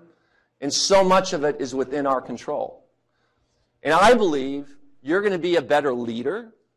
You're going to have more energy. You're going to build more fellowship. You're going to be more engaged when you're healthy, when you're feeling good, and you're creating an environment where the people who work around you feel that they can do the same. So you can tell I drank the Kool-Aid on this one. We actually have done a lot in the health and wellness area ourselves with our employees. I want us to be not only the largest and best healthcare company, I want us to be the healthiest.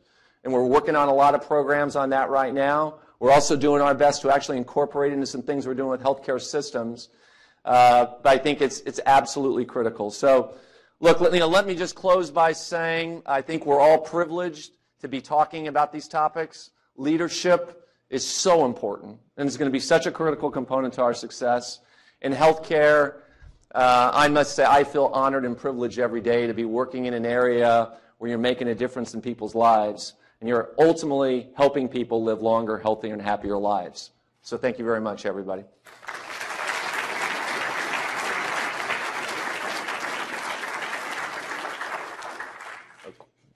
Questions?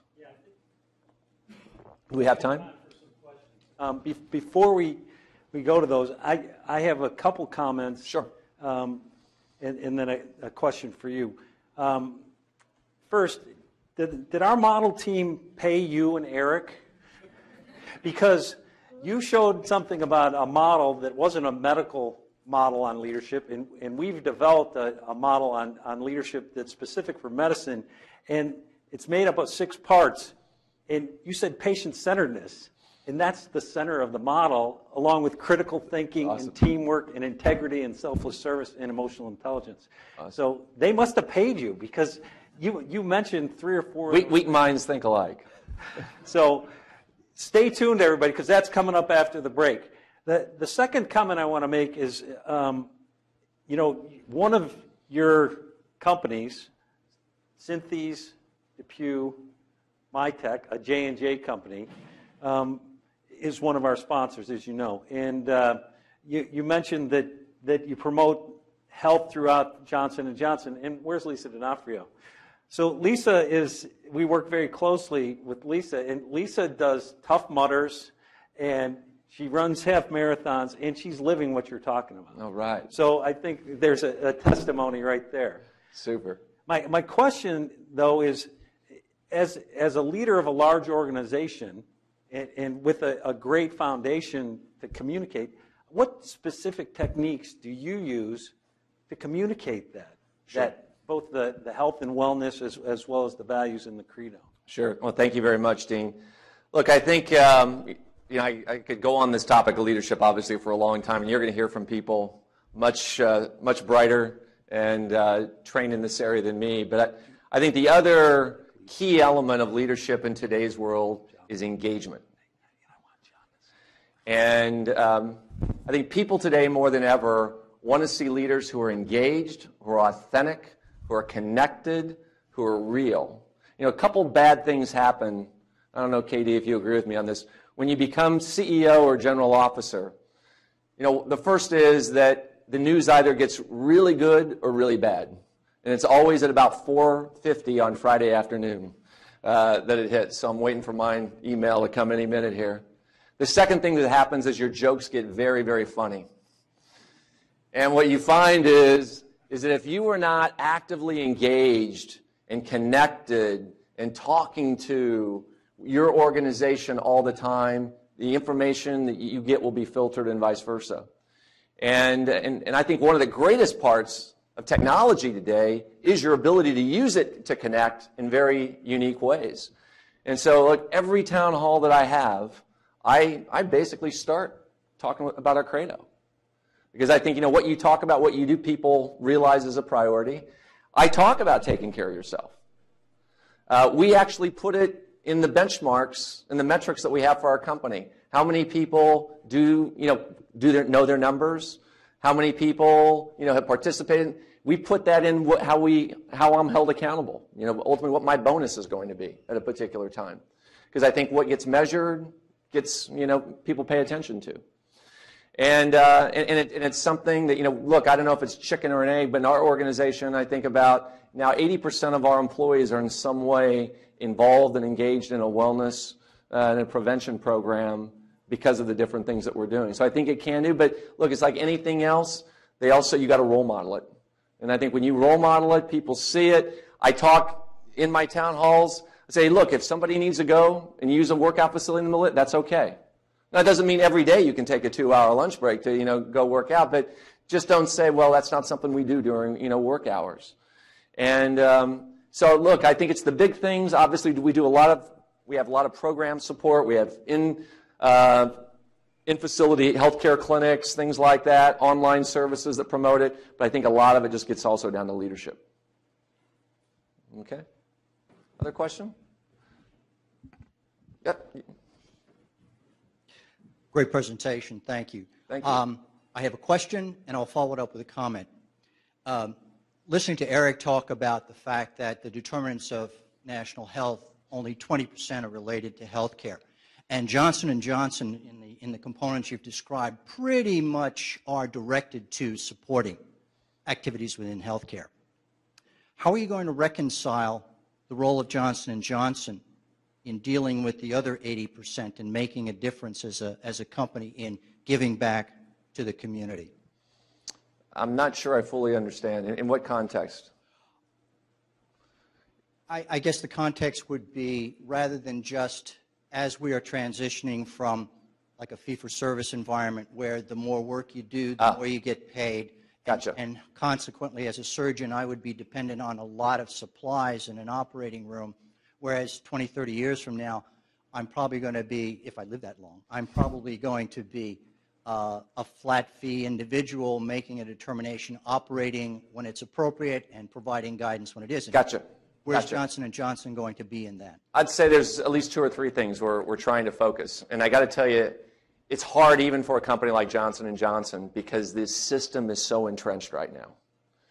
And what you see, there are so many interest groups, there are so many interests in healthcare that it's very difficult to change. That's why I think when anybody comes out and says healthcare is going to change overnight, I said, you're going to be asleep for a long time.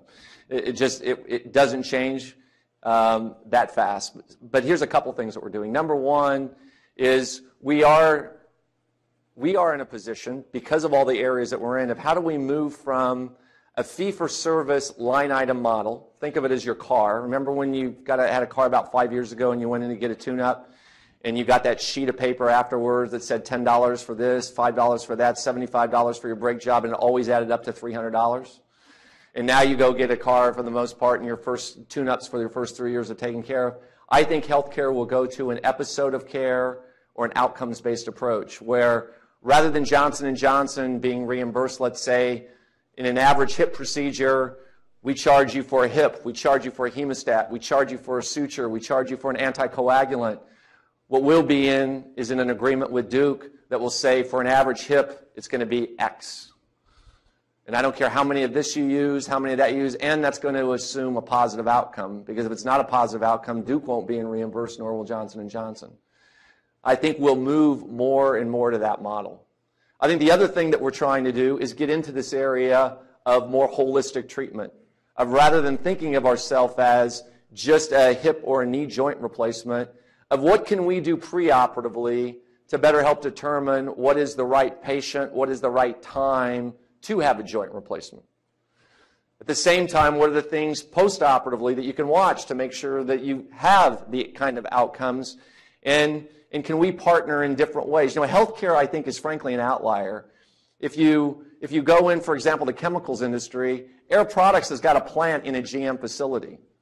They've eliminated a lot. They've formed a very unique partnership. I think we're going to see more and more of those kind of things in healthcare, and I think we're going to have to ultimately it's going to be focused more on outcomes, more on risk sharing, more on episodes of care, more on wellness and prevention. I hope that helps. It does. Thank you. Thank you. And I'd like to close with a comment. I had the horrible opportunity to be in New York on 9/11. I was attending a board certification review course with about 150 other surgeons. We volunteered our services to the New York Fire Department and FEMA. Wow. We ended up setting up a casualty collection point at Chelsea Pier on the Hudson River. We ended up with something like 85 treatment points with the high expectation of treating some very horrible injuries. Tragically, that proved not to be the case. As we were setting up, all of a sudden, pallets of equipment, pallets of supplies appeared. We found out that Johnson & Johnson, having a warehouse in Hoboken, New Jersey, had opened it up to FEMA and the Fire Department in New York. Ferries were bringing supplies in. It was essentially an ad hoc operation. I remember reading Tom Peters' book, In Search of Excellence, about Johnson & Johnson and the horrible circumstance with the Tylenol deaths and how your organization handled that in a very upscale manner. And my first thought when I saw this material coming in, well, of course, it's Johnson & Johnson. So a very belated thank you to your organization for the support you lent. Thank you very much. Very, very tough situation. Yeah. Thank you. Thank you. Unfortunately for time, I think we only have one more question. Okay. I think she had her hand up right here. Can you get a mic to her? Right here? Thank you. Hi, I'm Sunyin Chang. I'm with the Coach K Leadership and Ethics Center at the Feagin School of Business, and we've been so proud of our engagement over the past few years with this wonderful program that's a Feagin Scholars Program. My question for you is, we spend a lot of time thinking about how organizations can thrive in a complex, ambiguous, chaotic environment of today. And a big part of that is empowerment, which is empowerment of your employees throughout the ranks and how you should give up control, knowing when to give up control and what you can control, and how you can build trust and share consciousness.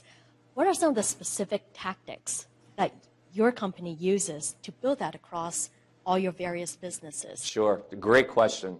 I tell you, I'm sorry, I didn't get your first name? Sun Yan. Sun Yan. It's one of the toughest parts of my job because at Johnson & Johnson, one of the things that we have put a huge emphasis on since the very beginning was on being decentralized or having a decentralized management structure.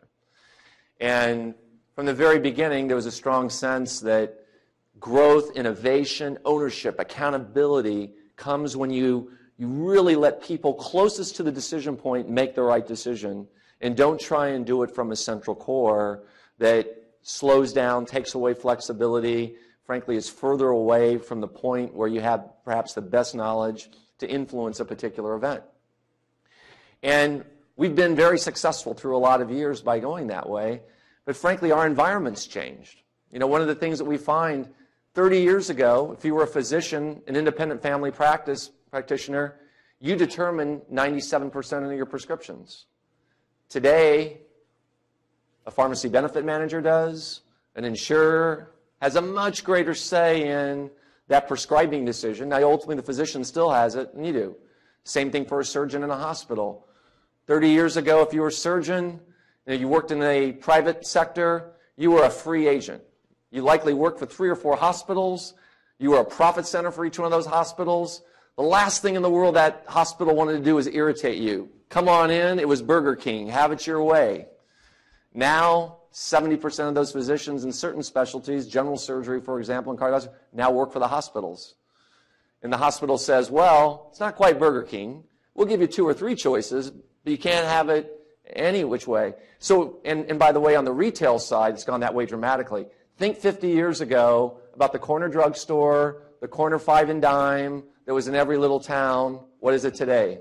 Walmart, Target, Walgreens. And so, in some cases, Walmart might make up 50% of our volume in the United States.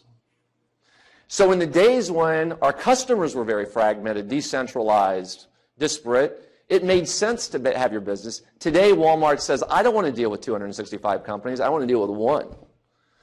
When I go talk to Cleveland Clinic, Toby Cosgrove says, I don't want to deal with 45 representatives in this office every day. I want to deal with one kind of.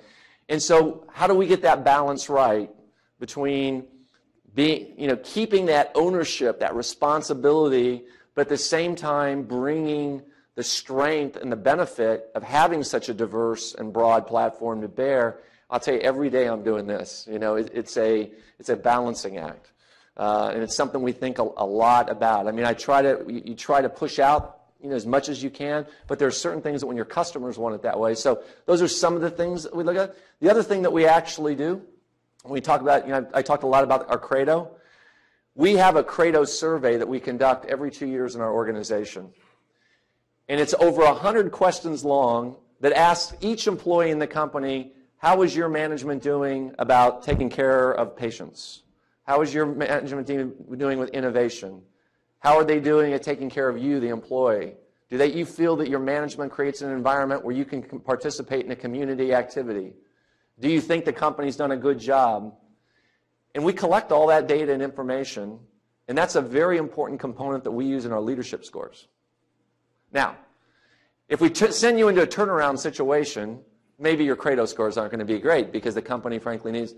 But you show me a leader that maybe has produced results, but their Credo scores are really bad and show a bad culture, bad environment over several different iterations, I'm sorry, you're not pass and go, you're not collecting $200, you're not getting promoted. And so we use real-time leadership feedback as a means to help ensure that not only are you getting the business results, but that you're also creating an environment and a culture that's consistent ultimately with our Credo. So you guys have been great. You got a break now, I think. And thank you very much for your time. It's great being here. Okay, John has a few things to say. Okay. My name is John Goode, and I'm one of this year's Feagin Scholars. And on behalf of the entire program, we'd like to thank you again, Mr. Gorski, for taking time out of your busy schedule to be here with us today. We have a gift as a small token of our appreciation. So please join me in leading another round of applause for Mr. Gorski. Thank you so much. Thank you again. Thank you.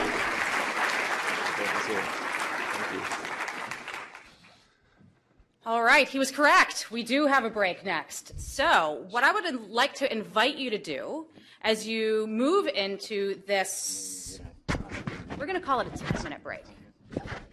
Okay, 10 minutes. Check your watch. Back here. While you're on your break, I'd like you to think about this notion of how the values in your organization, whatever organization you're in, your credo, how strong is that, and how is that enabling you as a leader or your leaders to distribute their leadership? I think that was a strong theme we just heard in Alex's talk and in Eric's as well. So just reflect on that a bit, maybe chat with some of your neighbors on the way to get some coffee or some snacks, or go walk around the building, get a breath of fresh air, and we'll see you back here in 10 minutes. The next part of the program is two presentations by Feagin teams. For those of you that don't know, the best developmental, that's the key word, the best developmental experience as part of the Feagin Leadership Program is their team projects. At the very beginning of the year, they're broken into 3 teams. We mix them with residents, fellows, and students, and we give them a task and we give them a purpose. And 8 months later, you're going to see the results of that. This particular team had a very unique challenge, and in terms of working with the leadership model. So they did some hardcore qualitative research and quantitative research, and so you're going to see the results of that. And I won't go into any more details on that. So I'll just. Oh, and before I forget, I need to recognize Kathleen Ponder and her beautiful Irish outfit on. She's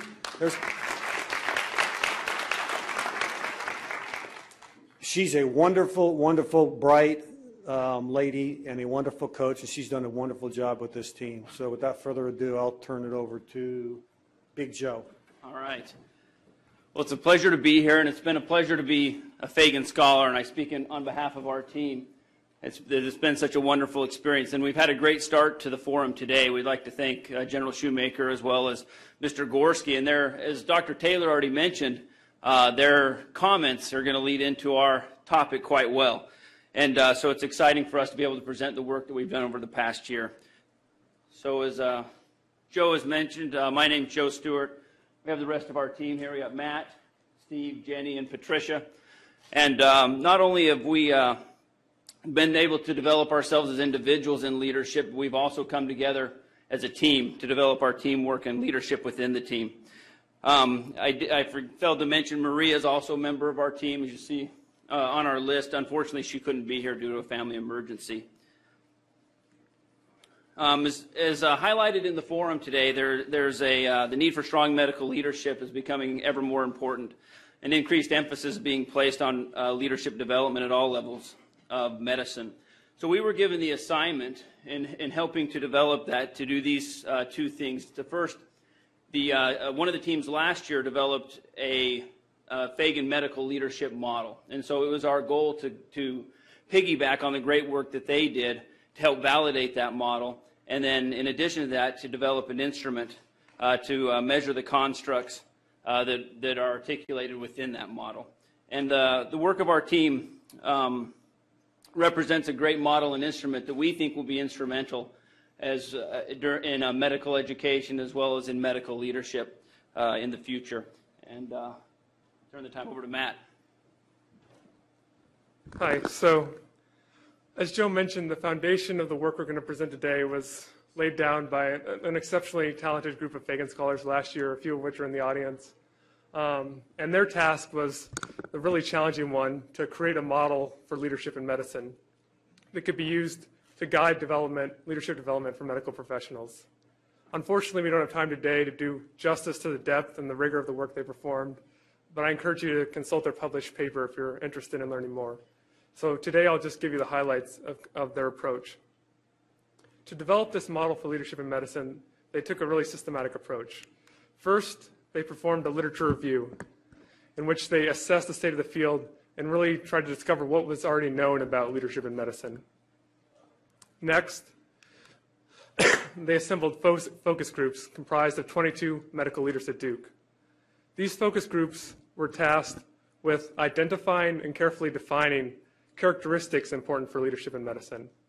In sum, these focus groups generated 33 such characteristics important for leadership in medicine.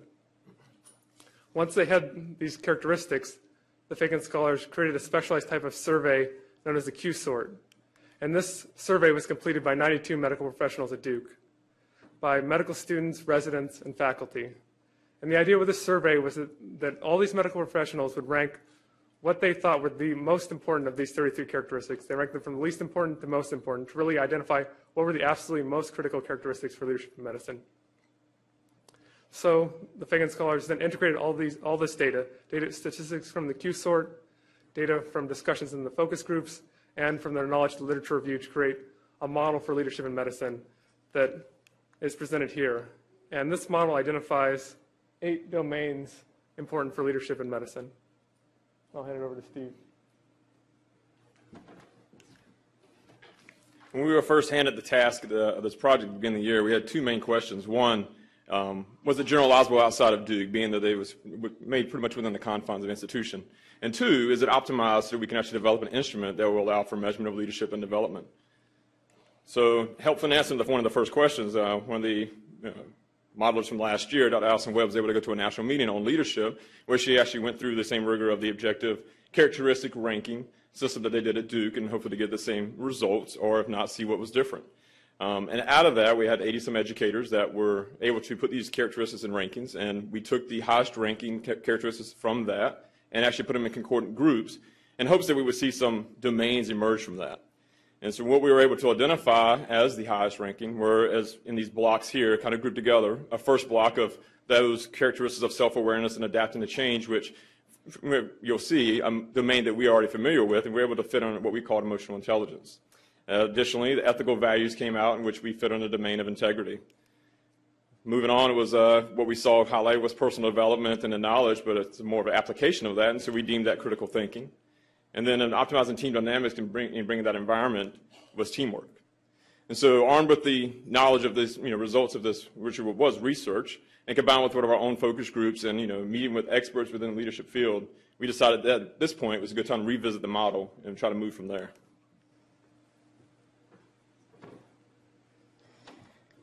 We sought to streamline the 2014 model to facilitate our ability to teach to it and to use it to give feedback.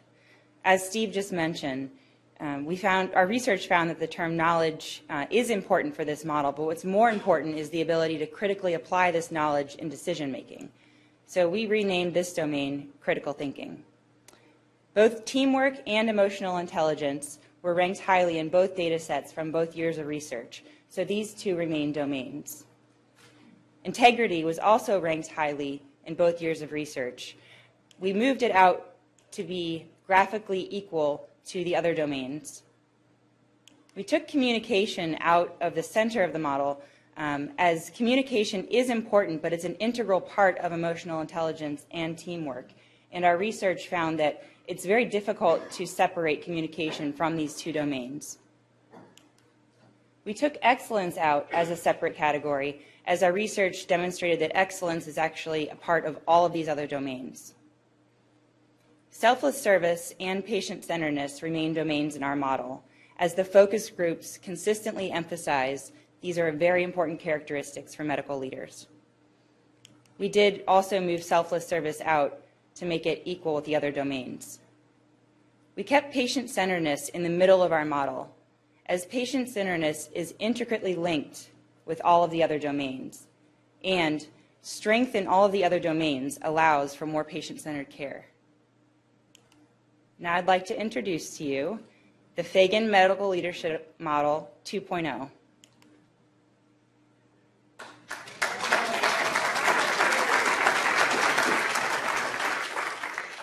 So these are the 6 domains that our research has identified as important in medical leadership.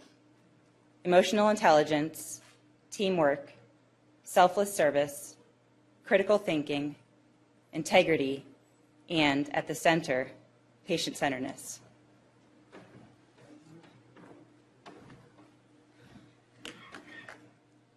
So after optimizing this model, the next question was, how are we going to apply this in the hospital setting? And more specifically, how are we going to take these 6 domains and make them into a useful instrument that actually makes us into better leaders?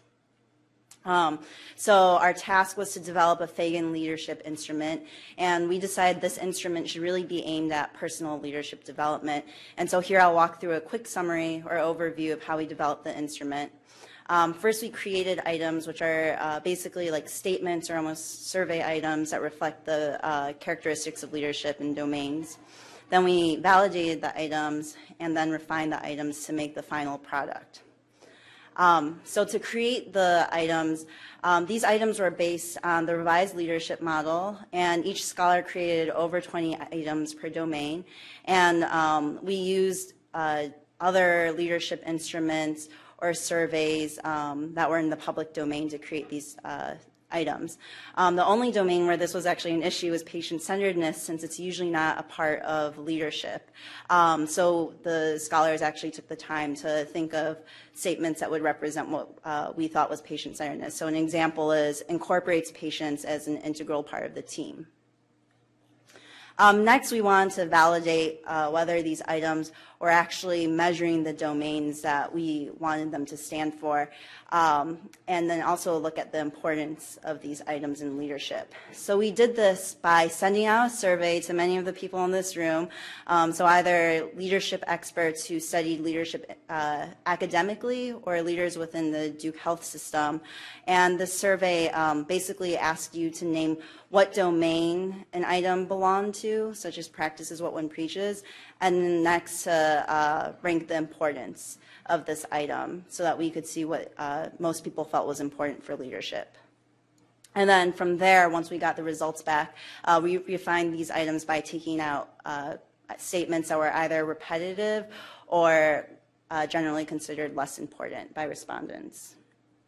And so now we're really excited to introduce the Feagin Medical Leadership Development Instrument. And so as you can see here, it's actually a very simple screen, and that's on purpose because we want it to be something that's very easy to use and understand. And on the left side, you have the different items, and on the right side is the scale by which you'd be evaluated. So an example for number 3 speaks up when he or she disagrees. The evaluator could glide the scale to say that you should do more, that you're doing the right amount, or that you should do less. And the reason we chose this scale instead of maybe a performance score is because we wanted to really emphasize behavioral change, and we think this type of language will really encourage changes in how you act versus just getting a number where you might question how you should change your behaviors. So next, this is an example of the feedback that you could get. So this is one example of output for the domain of emotional intelligence. On the left side here, you have the items that were in the actual instrument. And then here, on the x-axis, you have the scale of do less, just right, or do more.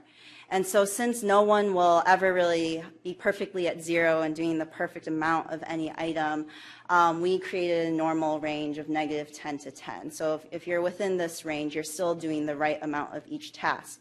So if I were the individual reading this feedback report, the way I would go through it is that I'd see here that most people think I should be less aware of my weaknesses and that I should be more aware of my strengths. So this might be a sign that I need to increase confidence in myself and perhaps be less self-critical.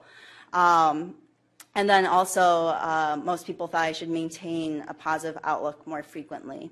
So this is maybe a sign that I need to work on my personal resilience during stressful or challenging times. But then for strives to understand patient's perspective, that's within the just right category. So that would tell me that I'm doing the right amount and to kind of maintain that behavior. So this was, everything I just showed you was kind of the first prototype, and there's still a lot of work to be done. And so here are a few future directions. One, it's to actually validate the instrument and kind of figure out standardized norms for each item. We want to determine the best way to interpret and apply the results. And also we want to identify the most useful display for the output so that it actually helps to change our behaviors and become better leaders. And so I'd like to close this presentation by explaining why our team has worked so hard this year on this Feagin leadership model and instrument.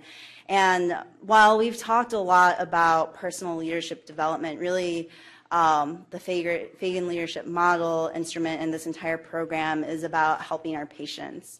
And when physicians become better leaders, then they will be better at working on teams and better at cultivating new ideas that can become new therapies, and also implementing strategies for making a safer environment for our patients. And so, in summary, for us, the Feagin leadership, the reason we are so passionate about the Feagin leadership model and instrument is because we really think this is a tool that will enable physicians to take better care of their patients and also serve our patients better. So with that, we'd like to thank everyone for their attention, and we'd especially like to thank Dr. Kathleen Ponder again for all her help in advising our team, and also Drs. Chris Musselwhite and Dr. Bill Hargett, who've been crucial for helping us go through the Q-sort analysis and also developing the instrument. And of course, Dr. John Feagin for inspiring this entire program and inspiring all of the scholars, and Dr. Taylor, Dr. Jody, and Cindy Crabtree for making this entire experience possible. So thank you again.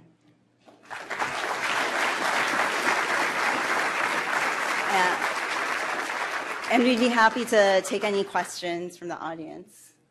Thank you. Yeah, one more time. Thank you. What an incredible accomplishment. Can we get a quick picture, John? Well, we're finally good. Who has questions? If you raise your hand, we can get the mics out to you. All right, can we get a mic up here, please? Thank you. Everybody smile. You used to only take one. Hi, I wanted to commend your team on excellent work and Go 2.0. That's great.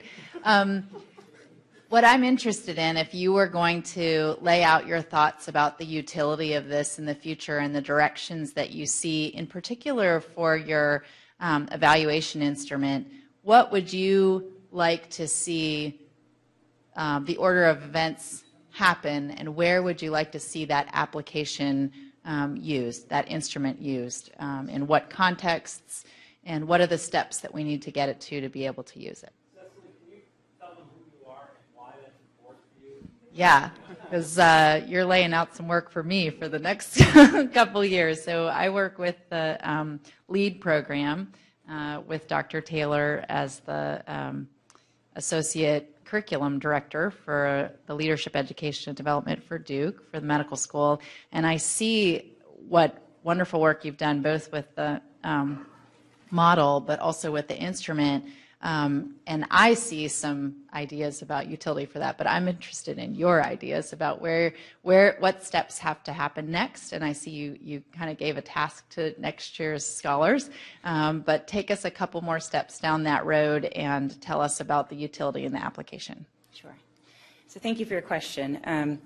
So as Patricia mentioned, we do need to validate the instrument before we can really use it for feedback purposes. But let's say we've taken that step and going beyond, and how would we use this in the future? So we really hope that this could be an instrument that would help all medical trainees, medical students, residents, fellows, nursing students, nurses, RTs, physical therapists, really anyone in the medical field develop their leadership skills. So what we'd like to have is this be a 360 evaluation that, again, I don't mean to use the word evaluation, kind of a development tool for leadership development. This is not to be linked to anyone's permanent record, grades, But this is really a tool for us that we embark on medical training, and we want to be better leaders. All of us will be a leader no matter if we like it or not. So we want to work on, have the ability to get active feedback through our training, to every year have a new goal of how can I improve my leadership this year, and what are the weaknesses and what are the strengths. And so we see it as a personal development tool, but beyond that, we see it actually as something that may help even residency programs, departments, develop their curriculum for leadership development. They may look at the aggregate output from these feedback tools and see that, wow, we really need to work on creating more resilience in our residents. So let's think of how we can incorporate a program that would help with that. So those are some thoughts I have. And the instrument that we made, the prototype that we made, is in REDCap. So it's kind of all plugged in, and REDCap is free to use with Duke. So it's sort of, we made it sort of ready to go as soon as we can validate the instrument. And then the output can be customized, and hopefully work with statisticians here to have some graphical output that can really help you change your behavior based on this instrument. Only trainees? So, hopefully attendings in the future, but I think we're starting with the trainees, is my understanding. Another question over here.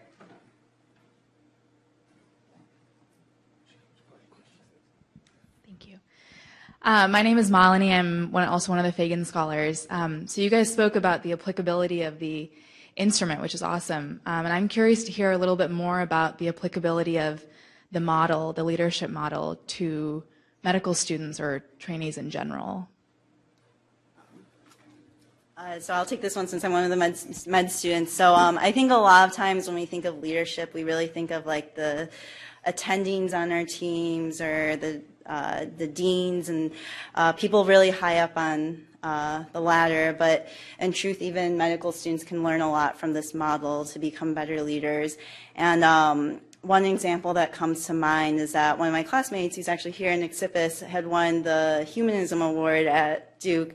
And the story that they told when they were announcing that he won this award was that he had cared so deeply for this patient and gotten to know the patient's family so well that when he told his attending and residents to please call him if the patient was discharged while he wasn't in the hospital. And then I think a few weeks later, the patient passed away, and the person that the family chose to call was actually Nick, the medical student on the team, not the resident or the attending, but the medical student. And for me, when I heard that story, I really thought about the model and how even though he isn't at the top of that leadership hierarchy, he's really exemplified these things like patient-centeredness, selfless service, and he obviously had the emotional intelligence to kind of see when the patient's family needed him and would appreciate him, and also just kind of working within that system of, even though he knows he might not have the most medical knowledge, that he can still lead from this aspect of helping the patient and the family more from an emotional and supportive side as well. So I think that this model could be very applicable to med students, even if you're not necessarily the head honcho of the team. Other questions? Yes, right in the back. You had talked about a 360 integration of the instrument, and it sounds like you're getting feedback from colleagues and supervisors. Is there a role for the patients as well? Yeah, I think absolutely. Great thought and great idea. And part of this model, the teamwork component, when we really thought about teamwork, we really thought the patient is part of our team. We do need to get feedback from our patients. And, with the development of technology, maybe there's a way for us to have an iPad or something to give to our patients, to have them give us feedback on how we could better care for them. So I think, yeah, that's a great idea going forward.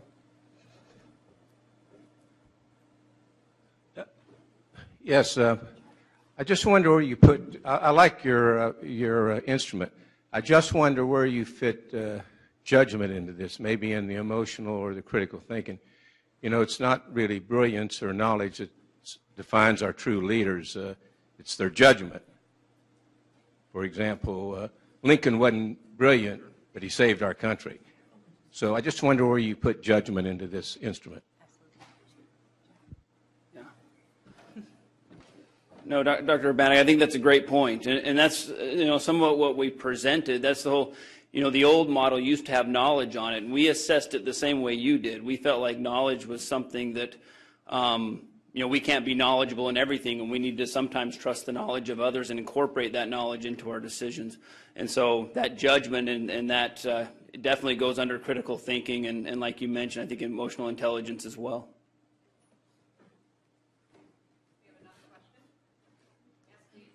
There's a number of great leaders who have served Duke University and other universities throughout the country, medical leaders, and there are a number of great medical leaders just in this room. Has there been any attempt to go to those leaders and ask them to try the instrument or to reflect back? Let's take Dr. Sabinson, who's no longer with us, but some would characterize him as an outstanding leader, certainly a demanding leader. What would you project or how he might do on this particular tool?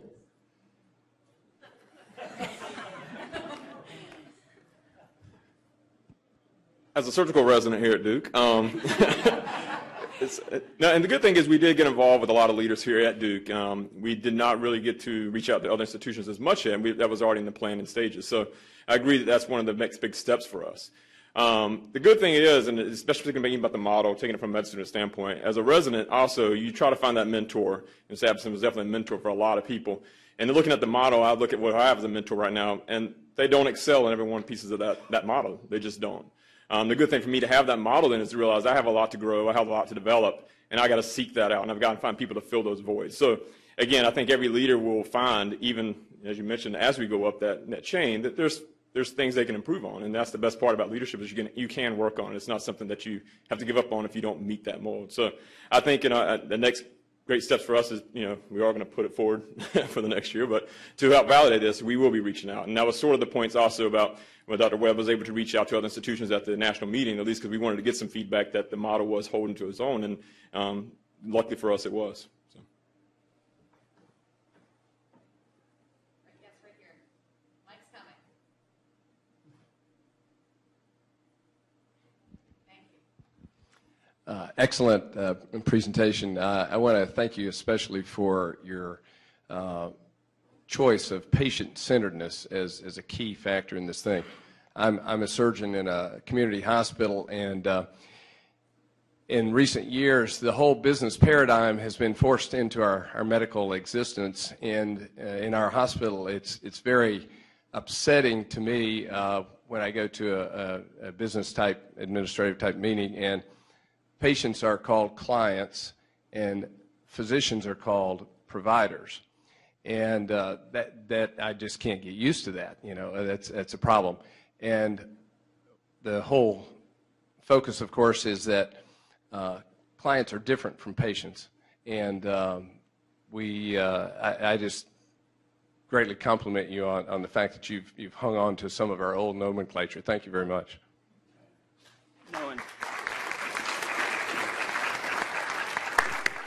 And I appreciate that comment, because that's a lot of the discussion we had as well. And I think, as Mr. Gorski mentioned, the patient portion, that relationship we have with patients, whether a provider, whether medical staff, whether a company that provides health care, that is different than any client relationship anywhere else. So bringing it back to the patient, we agreed, and thank you for that feedback.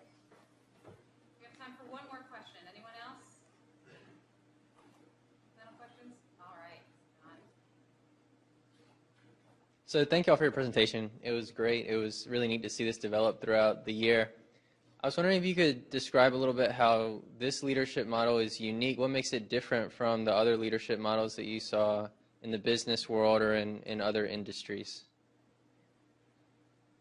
Well, one thing I'll get back to, and I don't want to sound repetitive, but what we just mentioned, the patient-centeredness, the fact that we do have the patient in the middle. A lot of the other components you can find within other business models, and that's where we felt like our model was unique, is that we have a relationship with our client that is different than any other. So.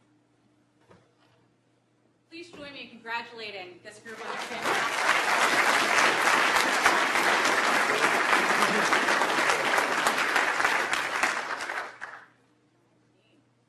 I think it's you. Okay. I am going to introduce the next group. So, as Joe pointed out, we had 3 teams. It is a bit at random how the assignments are made in terms of who gets what project. So the scholars may not believe that. Do you guys believe that? No? I mean, every team, I think, thinks they got the best project. Do you guys think that? James, you look skeptical. You're always looking skeptical. This is nothing new, James. So you just saw team 1, and again, that's by random. That doesn't mean you guys are the best since you're team 1, even though you think that, right, Joe? Right. But team 2, you're going to hear from tomorrow, and they were tasked with producing a documentary on the history of leadership at Duke. And team 3 was tasked with holding a interprofessional healthcare summit. And actually, this is the 3rd annual summit that we've hosted in conjunction with the Duke Institute for Health Innovation, where we bring together leadership development programs from across the health system and the university to share ideas. And again, all of these teams are given very limited guidance on what to do. So team 3, host a summit, interprofessional healthcare summit. You get so much money, do it. Same thing with, as you saw, the guidance that team 1 had was basically what they had on the slide there. Now we're available to help, and I think the coaches of these teams should actually be congratulated, as the team 1 pointed out. So without further ado, we're going to have team 3, the summit team, come up and give their presentation on what they learned and what they accomplished this year, which is quite remarkable. All right, so Dr. Taylor stole my thunder a little bit in that we're group 3, but we definitely had the best project, and we definitely had the best team, although I'm slightly biased. So we'll be presenting today on what our project was, which, as Dr. Taylor mentioned, was the 3rd annual Duke Institute for Health Innovation Leadership Summit. So the outline, will be going over who our team was. I'll introduce everyone, what our project was, a little bit of an introduction into what the Duke Institute for Health Innovation is, which you'll hear me refer to as DHI, the actual summit itself, and then some lessons we took away from a leadership standpoint. So this was our team. I'm Nora Foster. I'm one of the chief orthopedic surgery residents. John Deans below me there is one of our 3rd-year medical students. Laura Musselwhite is one of the infectious disease internal medicine tract residents. Colin Penrose and Rosemarie Mayarella are 2 3rd-year medical students. Our lovely team coach, with whom we would have been lost, Prinny Anderson. And then last but certainly not least, one of our sports fellows this year, Edward Alantoren-Gelly. So on the first day where we met as Feagin scholars, we all came together and we were given a sheet of paper, and on that sheet of paper was our mission, which subsequently self-destructed. But the mission that we were told was, you are to plan the 3rd annual DHI Summit. And the purpose of this was to advance leadership development within the Duke University health system. And the 2 prior summits, as we gathered information, really focused on bringing together leadership groups within the Duke health system in order to further collaborate and really find out what's going on amongst other leadership groups in our great system. And what we wanted to try to do was not only bring all these groups together once more, but bring them centered around a common theme that we thought would be kind of mutually beneficial for everyone and all parties involved.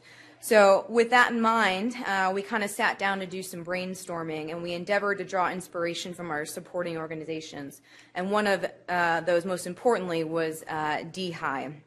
So we looked towards the model of DHI and really kind of keyed in on, and what resonated with us the most was the health leadership and workforce development component, where the goal is to train current and future leaders across healthcare in leadership, in management, in innovation, and in quantitative health sciences. So using that as kind of a springboard going forward, we then brought us back to what Team 1 just showed you, was the Feagin leadership model, and how can we take DHI's influence as well as the Feagin leadership model and bring it all together. And what we focused in on the most was the component of emotional intelligence, because we thought that this was something that was really important as we went forward in our own leadership careers. And one of the pillars within emotional intelligence is this idea of resilience, which we thought would be a great springboard in going forward with this year's summit. Thank you, Nora. My name's Colin, as she mentioned. So with that in mind, we kind of took that as a springboard and ran with it, and we went with developing resilience in future healthcare leaders. Resilience is a very common theme, integral in both the previous iteration and the current iteration of the Feagin Medical Leadership Model. So we gathered our constituents across the Duke University Health System, and Duke University more broadly, and we identified around 30 leadership groups and invited them to our summit at the Washington Duke Inn. The event was a fantastic night with a lot of very, very enlightening discussion, which we're going to go over some of that today, talking both about the panel discussion and the breakout sessions afterwards. So the panel discussion, we had quite a wide range of people to choose from. As we mentioned today, Duke is an incredible place and really, in a lot of ways, on the forefront of leadership development. There are a lot of great examples, both historically and currently, of great leaders at Duke and people doing research in leadership, in development, in resilience in particular. And so with that in mind, we set out to choose a panel, which was quite a daunting task from all the qualified people. So with that in mind, I'll go through the 4 people that we selected. First was Dr. Chad Mather, who I believe is here today. He's a Duke orthopedic surgeon and a former Washington Health Policy Fellow. So really we selected him both for his ability to speak to personal resilience and resilience in his training and career, as well as resilience on more of a system-wide health system and national health landscape backdrop, so from his research and experience in health policy. The next panelist was Dr. Sally Kornbluth, who's the provost at Duke University and former vice dean of basic science in the School of Medicine. So we really thought that she could speak to resilience both in her life and career, as well as from a research standpoint. And I thought that was we thought that was a very valuable perspective to bring to our discussion. Next was Karen Hills. She's the program director of the Duke PA program, which has consistently been one of the top PA programs in the country. She's also the former president of the Physician Assistant Education Association, so could really speak to resilience in education, both practically here as well as on a broader scale, which is an important part of what we wanted to do with the evening. As leadership development really starts during education. It's not a process that ends during your educational career, but it's that's an important component of it, and a good way to achieve good results is to start early in someone's career. So last but certainly not least is Dr. Brian Sexton, who's a Duke psychiatrist. He's also the director of the Duke Patient Safety Center, and his research and clinical interests really center on resilience in healthcare. And he's kind of widely considered to be an expert on physician burnout, and a lot of his research is in that area. So he made a great addition to our panel. And with that in mind, we had a very successful panel discussion, which you'll hear a little bit more about now. So I'm John. I was lucky enough to be able to moderate the panel discussion at the summit, which was a lot of fun. And I can't sum up in my brief time here everything that was discussed in that hour, because there was a lot of wisdom that was imparted in a very short amount of time. But I will try to give you a taste and hit some of the highlights of what was discussed during the panel discussion. So the first half of our discussion focused on mentorship. And we wanted to address this topic because In medicine, with the progression from medical school to residency to fellowship, there's so much of an apprenticeship model that's retained in medical education.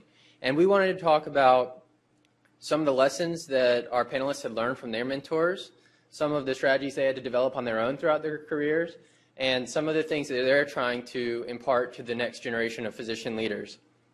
So on the first topic of resilience lessons that our panelists had learned from their mentors, I'll just talk about one of these. So Dr. Kornbluth told a really humorous anecdote about expect the unexpected. And she started off in research, and she said that her type A personality did not mesh well with the research world, where it's unpredictable. You set up an experiment, you don't know what you're going to get. It doesn't always follow a linear course. And she was frustrated by that early in her career, but eventually her mentor sat her down and said, you know, you have to learn to expect the unexpected. You have to learn to embrace the unexpected. And once she kind of adapted that frame of mind, it really enriched her research career, but also it was broadly applicable to her future career and just her larger life in terms of helping her become more resilient in the face of challenges. And some of the other things that we talked about were listed here. I love Dr. Mather's quote from one of his mentors, "It's not about time management, it's about energy management." So then we moved on to talk about some of the strategies that our panelists had to develop themselves throughout their careers. And once again, Dr. Kornbluth, she talked about not overreacting. And this was a really interesting point. She says in her new role as provost of Duke University, sometimes she has these days where it's just a crisis a minute, and they come one after another. And a lesson that she's had to teach herself over these first few years in that job is to be very conscious and deliberate about underreacting. And she says that serves two purposes. First, it kind of takes the air out of the room, relieves a lot of anxiety. And second, from her standpoint and from a resilience standpoint, you're not expending your energy reacting emotionally, but rather you can focus that energy on actually addressing the situation at hand. So in terms of the lessons that our panelists are now imparting to the next generation, the key take-home here was this concept of normalizing. It's okay to feel overwhelmed sometimes. And this was actually the only topic that each one of our four panelists talked about independently and really, really stressed. And the idea here is that medicine is a field that's so based on knowledge and competence. Physicians really take pride in that. And sometimes there's a reluctance to admit our shortcomings or when we are overwhelmed by something.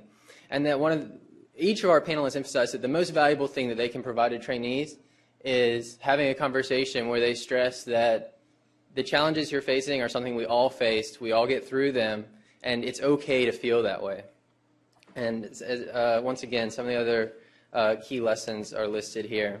We then transitioned to discuss some of the more focused questions based on our panelists' backgrounds.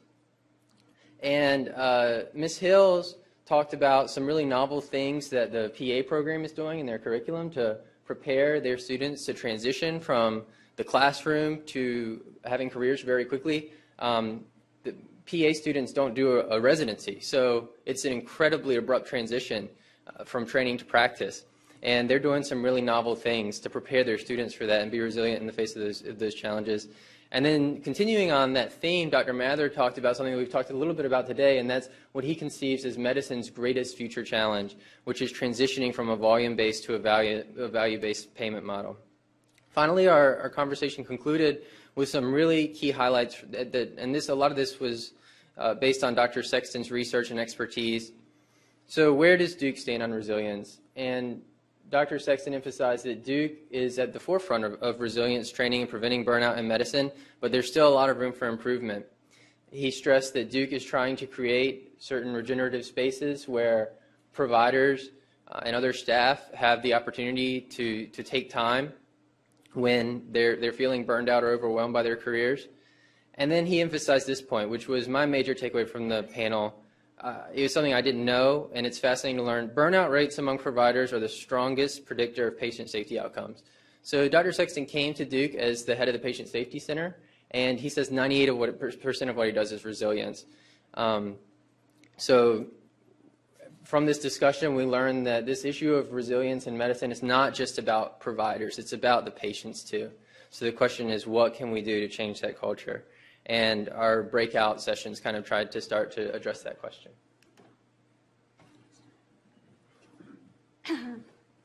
Wow, well, it's such a tremendous privilege for me to be standing up here in front of you all talking about resilience and to be part of this great Feagin program. As John said, after our wonderful panelists spoke, we broke out into some discussion groups and had a really enlightening discussion around tables much as these. Our groups were made up of attendees as well as 1 to 2 Feagin scholars, and were joined by our panelists. And our discussion really centered around 2 main points, the first of which was the role of medical education in developing resiliency among trainees. And then also, since one of the purposes of the summit was to bring together all of these leadership organizations across the health system, was how those organizations specifically were tackling this issue of resiliency and what were some of the challenges that they faced as organizations in preparing trainees to face future challenges. So during these discussions, a couple of recurring themes came up, the first of which was balance. And we were very fortunate to have the director of the Medical Science Training Program as part of our group. And one of my favorite quotes from his contributions was, "We need to move medicine from a yes at work, no at home, to a yes at work, no at work culture." And really protecting that space and developing a sense of balance. And another recurring theme, which has been mentioned throughout the evening, was just the importance of mentorship and developing role models. And one of our chief surgery residents, she said, "We need mentors who are willing to take trainees under their wing and change the culture of medicine." And that was a theme that we saw again and again throughout the night. So in these discussions, we discussed some of the key needs and gaps that we saw in resiliency training and education, and I just want to highlight a few of those for you today. The first of which was the importance of teaching and modeling resiliency early. Resiliency is something that we believe is important across the spectrum of healthcare leaders and members of the healthcare system, and just how important it is to start that training early in people's careers, all the way from medical school and up. Another key point was how important it is to have this open dialogue of vulnerability, and I thought John did a great job of highlighting that from our panelists, that it's okay to admit when you're overwhelmed and be open to asking for help when you need it, how that really needs to be a cultural shift that needs to occur in our training. Another key point that I want to highlight is the importance of creating a shared vision for those who are involved in healthcare. And something I love about medicine, and I think drew a lot of us to medicine, is this sense of being involved in something greater than ourselves and working for a good greater than our own individual purpose, and how creating that vision and cultivating that among members of a team helps motivate and inspire people. And kind of has been reiterated throughout the night, really at the center of that team is the patient and involving them in that vision for their health moving forward. And lastly, just as has been said again, that culture of learning and mentorship. I love that Mr. Gorski mentioned that learning as part of his talk as well, just being open to continuing to learn throughout your career and how that develops to your resiliency. I'm going to turn it over to Dr. Anton Galeli, who's going to go over our survey results. Thanks, Rosemary.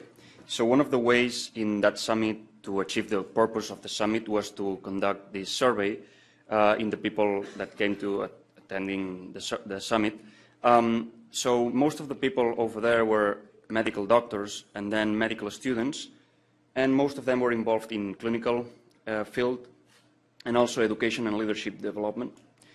So when asked about the greatest challenges in the career of people attending, people said the most common response was that the most challenging thing is to try to find the balance between professional life and personal life.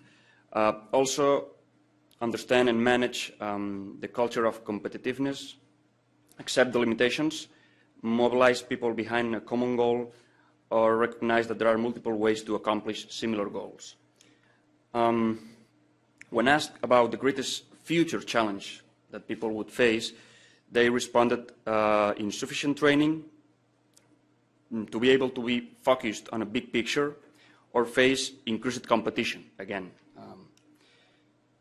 And then, interestingly, people attending to the summit responded that to the question if they have ever been burned out, 71% said yes. And with the question if they are currently burned out, 78 said no. But the conclusion here is, first, burnout, which is related to resilience, was something really important for the people attending. And well, actually, if they come to a summit in resilience, it's because they feel that resilience is important, so that's probably a bias. But this confirmed it because these questions were done before the summit, but it confirmed that it's an important topic for them, and also it is an important thing that we may consider for future summits or considerations is to try to develop or help people develop their skills to match or to have a better balance between professional life and personal life, because that was one of the important things that almost all people responded in the survey. Thank you. So where do we take all of these results, and where do we take all these lessons from leadership? And I think our team learned a lot, both interacting with ourselves, within ourselves, and interacting with others. And these are kind of the main things that we thought were important lessons that we learned, and I'll touch on a few of them. And one of them, of course, is to start early, which is not to say that any of you might be procrastinators, but sometimes people can be. And as early as we thought we started, we always were running up against a deadline. And as it turns out, leaders tend to be very busy people. And so reaching out to them early and soon enough and getting our ducks in a row was very important. And then, the next two, know your team and establish leadership roles. We kind of mutually agreed at the very start that there was not going to be a single point person, and that we would all kind of weave in and out of leadership roles as we were able to. So we had a diverse group of people at various stages in our training. And what we realized is that there are going to be times when we are more busy, and there are going to be times when we are less busy. We had people taking USMLE step exams. We had someone get married. We had people going to conferences. We had people going on medical mission trips. So we did an excellent job of really kind of coming in and taking over a leadership role when our schedules allowed us to, and then very graciously backing out and let other people take over as those of us were able to. So I think we learned a great lesson within ourselves and within the group in general, and that it's okay when you feel overwhelmed or when you have other things going on to really work within your team and rely on those of you around you. So where do we go from here? Each one of us, and hopefully all of the members who attended this summit, need to practice resiliency in medicine and with our own careers, and I think that's the ultimate goal, and we're very encouraging of that. Our team has started putting together what we call the continuity packet for 2016, because probably one of the great things that leaders do is not reinvent the wheel. So we hope to impart onto the next group all of our planning tips and tricks, get together and make sure that we don't lose any of the great leaders that attended last year's summit, and really build on that in the future. We want to continue collaborating with DHI and other Duke leadership groups, and maybe expand that outside of Duke's system. There are a lot of other great things going on in the Triangle area, and it'd be great to reach out to them. And then we hope all of you will stay tuned for the Feagin Summit of 2016, because I'm sure it's going to be wonderful. So we couldn't have done this in isolation, and there are lots of people we'd like to thank. Of course, Dr. Feagin and his wife, Marty Head, Dr. Dean Taylor, who was a great mentor towards us, Ann Taylor, his wife, Dr. Joe Doty, Prinny Anderson, who I again mentioned was our team leader and a wonderful resource for us. And nothing could have been put together either today or that day had it not been for Cindy Crabtree. We had 4 great panelists whom we introduced, Dr. Chad Mather, Dr. Sally Kornbluth, Karen Hills, and Dr. Brian Sexton. And boy, did they have some amazing things to say, and we took a lot out of their conversation. DHI, of course, one of our wonderful supporters, and Dr. Eugene Washington, who kicked it off very well today, and then all of our fellow Feagin leadership scholars. I'm humbled to be amongst all of them, and they're a great group of people that will do wonderful leadership things in the future. So with that, we thank you very much and open up to questions.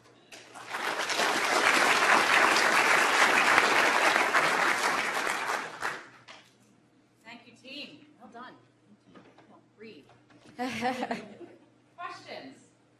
Yes, please. If we can get a mic up to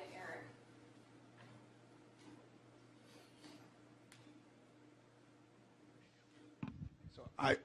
First of all, I want to commend you for doing this project. I think that in the experience of so many of us in this room, and especially in our community, there's nothing I think that is more valuable and more important than our getting a grasp on this notion of resilience and how we enhance it.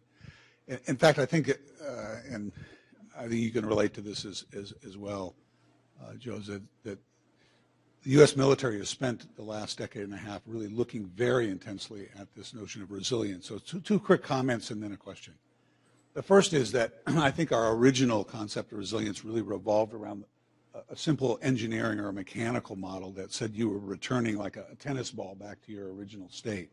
And I think we've gone beyond that, and correct me if I'm wrong for all of my fellow soldiers and airmen and others in the room, that this does not take into account this notion of post-traumatic growth, and that, in fact, challenge leads often to growth, not simply return to a pre-state. And that with every positive experience in overcoming adversity, one actually can be elevated to a higher state of resilience. The second observation I think that we've come to, and I personally have come to, is addresses some of the comments that were made on the panel that you held, and that was the value of mindfulness.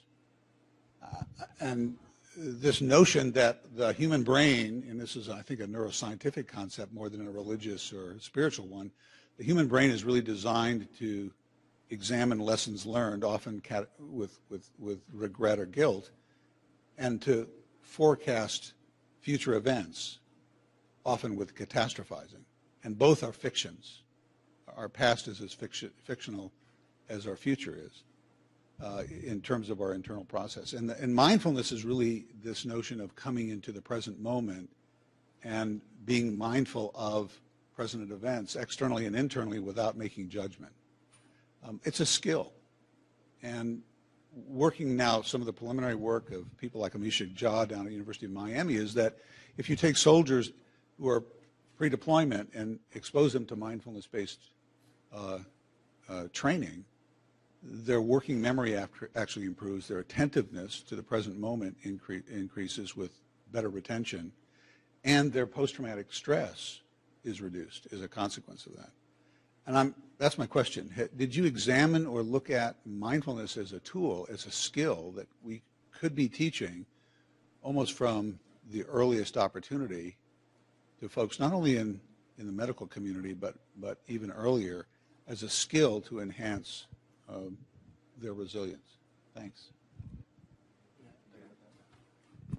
So thanks for your comments. Yeah, I think that to your first point about challenges and how those facing challenges and overcoming them can be very formative and positive.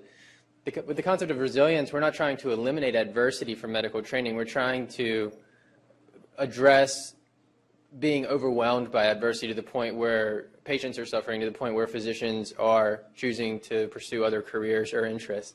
And to your second point about mindfulness, we didn't specifically address the concept of mindfulness, but Dr. Sexton talked about it at some length. He actually is very interesting talking with him about the resilience, basically training modules that he travels around to Duke and other places and teaches.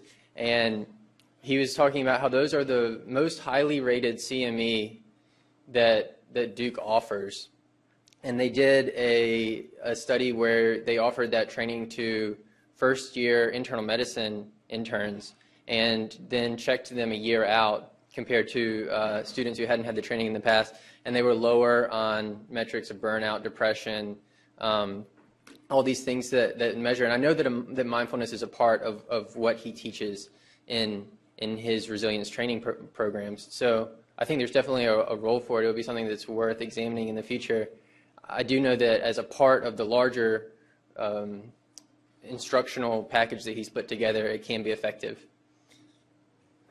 And comment on that, because it's important what they're doing. They talk about participants these participants are all leaders of leadership development programs. So not only do they come away with it, they take it back to their programs, and then it diffuses across the whole health system. So don't sell your guys selves short on what you accomplished, because this information, while there may have been 40 people there, is now diffused across the entire organization. Other questions? Or Dr. Feagin, a comment? Can I go there? Of course, always. Thank you.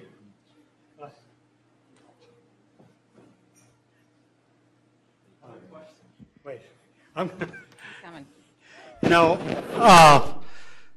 to express my appreciation, my gratitude, my everything for what the scholars have done, and we've gotten 2 of the 3 reports, and tomorrow's I just have an inkling is going to be just as good as the 2 today. I want you for just a minute, be patient with me, and turn the clock back 50 years. I'd been a soldier at Fort Bragg. I'd gone to a beer party at Duke Medical School. I'd met the dean in his shorts, who built Duke Medical School, Dean Davison, and told him, I think I want to go to medical school.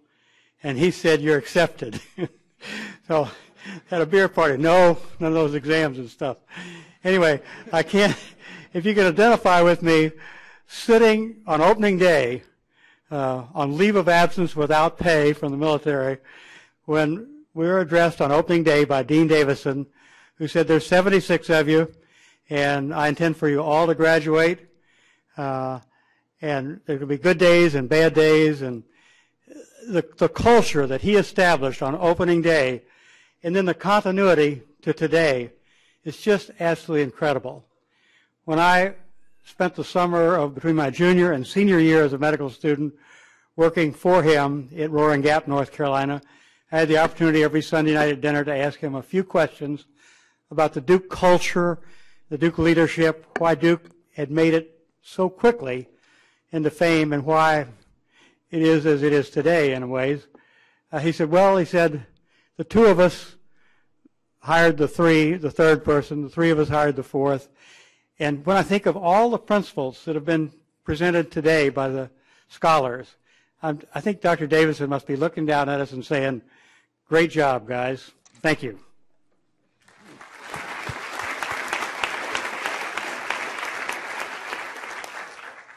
All right, well, they're having a photo moment. Any other questions?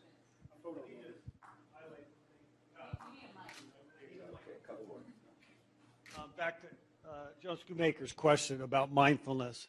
A big part of the program through the year, as you can see from the model, is on emotional intelligence. And so we've actually had a didactic session on it, and we break the components of emotional intelligence, 2 being self-awareness and self-management.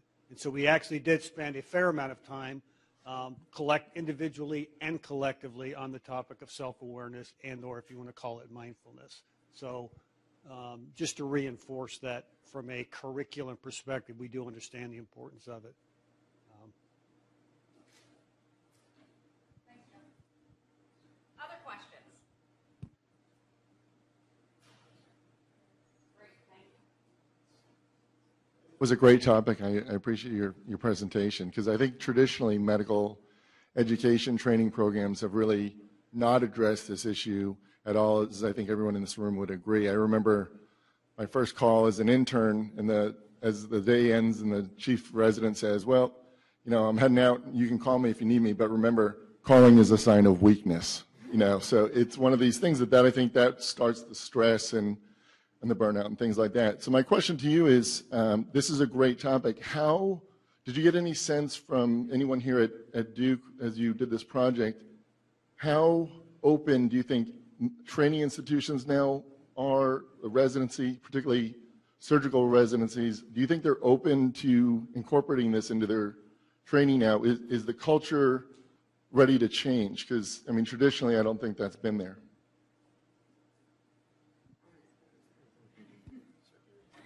I just got elected to answer this one. As a surgical resident, I think, and the reason why I say that, and I can really only speak to my department because I can't speak to what other departments are doing, but I would say particularly within the past 1 to 2 years, I have noticed a culture change and a culture shift. And that has gone everywhere from patient safety. I think we do a fantastic job now of really creating a culture where it's safe to say, I made a mistake. If you're going to make a mistake, this is the time to do it. And then really focusing not on whose fault was it, why that person did X, Y, Z, but really focusing on this happened, this was an incident, and how can we learn from that, and then take that and hopefully never let that happen again. So I think that's definitely a component that I've seen within our own department change. And I think the culture of being overwhelmed and burnout and resiliency is getting there. It's not perfect. It's still a surgical, at least our department is still a surgical field, and I think people really take pride in the ability to handle multiple things at one time. But part of the idea that we're a family and that, family has to rely on each other at some point in time and to be able to reach out to one another. So I really liked the Johnson & Johnson credo that, really focuses on the fact that, we all have these goals and we are all working towards this integrative goal. And I hope that we are in medicine able to accomplish something very similar. I think we are. I think there's still improvement to be made. But I think that transition is happening and it's only going to get better. Other questions?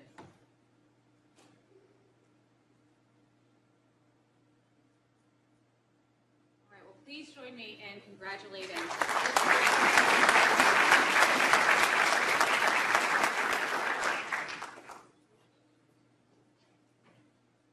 All right, well, I have the pleasure. There it is. Ooh, okay, out further. I have the pleasure of rounding out the last session of the afternoon. If I could invite my panelists to come up to the front. We're going to have a panel conversation. And during the break, one of the things that I heard from some of the folks who came up and spoke to me was, these forums just keep getting better and better. The people who are here speaking at these forums keep getting better and better. My job as a moderator is so easy because of the work that Dean and Joe and the rest of the Feagin team do to find people like my panelists. So hopefully you will enjoy speaking with them as much as I've enjoyed speaking with them over the past several weeks as we've been preparing for this final session. Now, you can see that we have a blank spot. Unfortunately, I don't think he's going to make it. Dr. Califf, if you read your program, you can see that he's the Deputy Director of the FDA. We got an email earlier this afternoon that said that the House has decided to move a bill up into consideration this week that has significant implications for the FDA, which is a great thing. And he kind of knew it was coming, but it kind of came faster than he expected it to. And in his role, there are some things he has to deal with now on this Friday afternoon. So he sends his deep regrets. He was still hoping he would be able to make it over for the panel, but I don't think he's going to make it. If anybody in the back of the room sees Rob run in at the last minute, tell him he's welcome. We'll take him. In the meantime, we have two other fantastic panelists who I'm going to allow to introduce themselves, and then we'll talk a bit about what we're going to do on this panel. So I'm Mary Klopman. I'm not a surgeon. I'm chair of the Department of Medicine here at Duke. A little bit about myself. I'm a very proud multiple Dookie. I did undergraduate, I did medical school, I did residency here. But I left soon after training in infectious diseases to go to the NIH. I did that at a time when HIV was really hitting the clinical arena, and I wanted to be a part of that story. So I went into Bob Gallo's lab. Just as a side note, if you've seen, as the band played on, it's that lab, one of the co-discoverers of the virus.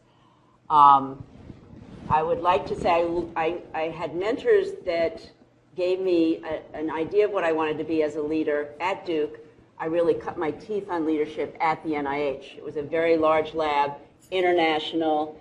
In order to get yourself heard, you couldn't be sort of fading in the background. So it was a very exciting time for me. But I missed an academic medical center.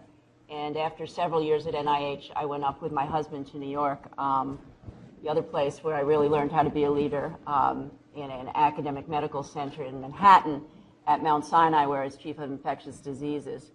I took that role at a time when the business of medicine was really sort of an urban issue. The business of medicine was not part of our culture here at Duke when I was training, but it certainly was a part of medicine in Manhattan and really gave me some of the skills to manage very complex business operations. But I was thrilled to come back here 5 years ago to be chair of the Department of Medicine. Haven't looked back. It's been a wonderful re-entry into an institution and a culture that I was very pleased to see in many ways hadn't changed, even though it certainly adopted a lot of the newer concepts in an academic medical center. That culture of passion and commitment to excellence was here 20-something years later. So I'm very pleased to be back, and I'll talk a little bit more about that in a minute. And I'm Bob Salas. I'm a family physician and sports medicine physician at Kaiser Permanente in Southern California. I was born and raised in Southern California and attended the Air Force Academy for college. And sports was sort of an integral part of my life. I was a basketball player, played at the academy, really thought I would go into coaching, and sort of last minute ended up in medical school, and have really enjoyed my career in family medicine.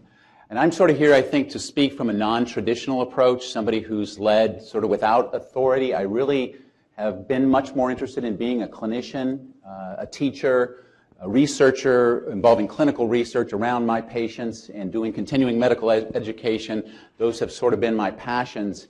And with that, being involved in volunteer organizations, primarily the American College of Sports Medicine, where I served as president of that organization, and led a national initiative to try to promote the connection between physical activity and health. That's really become the passion of mine.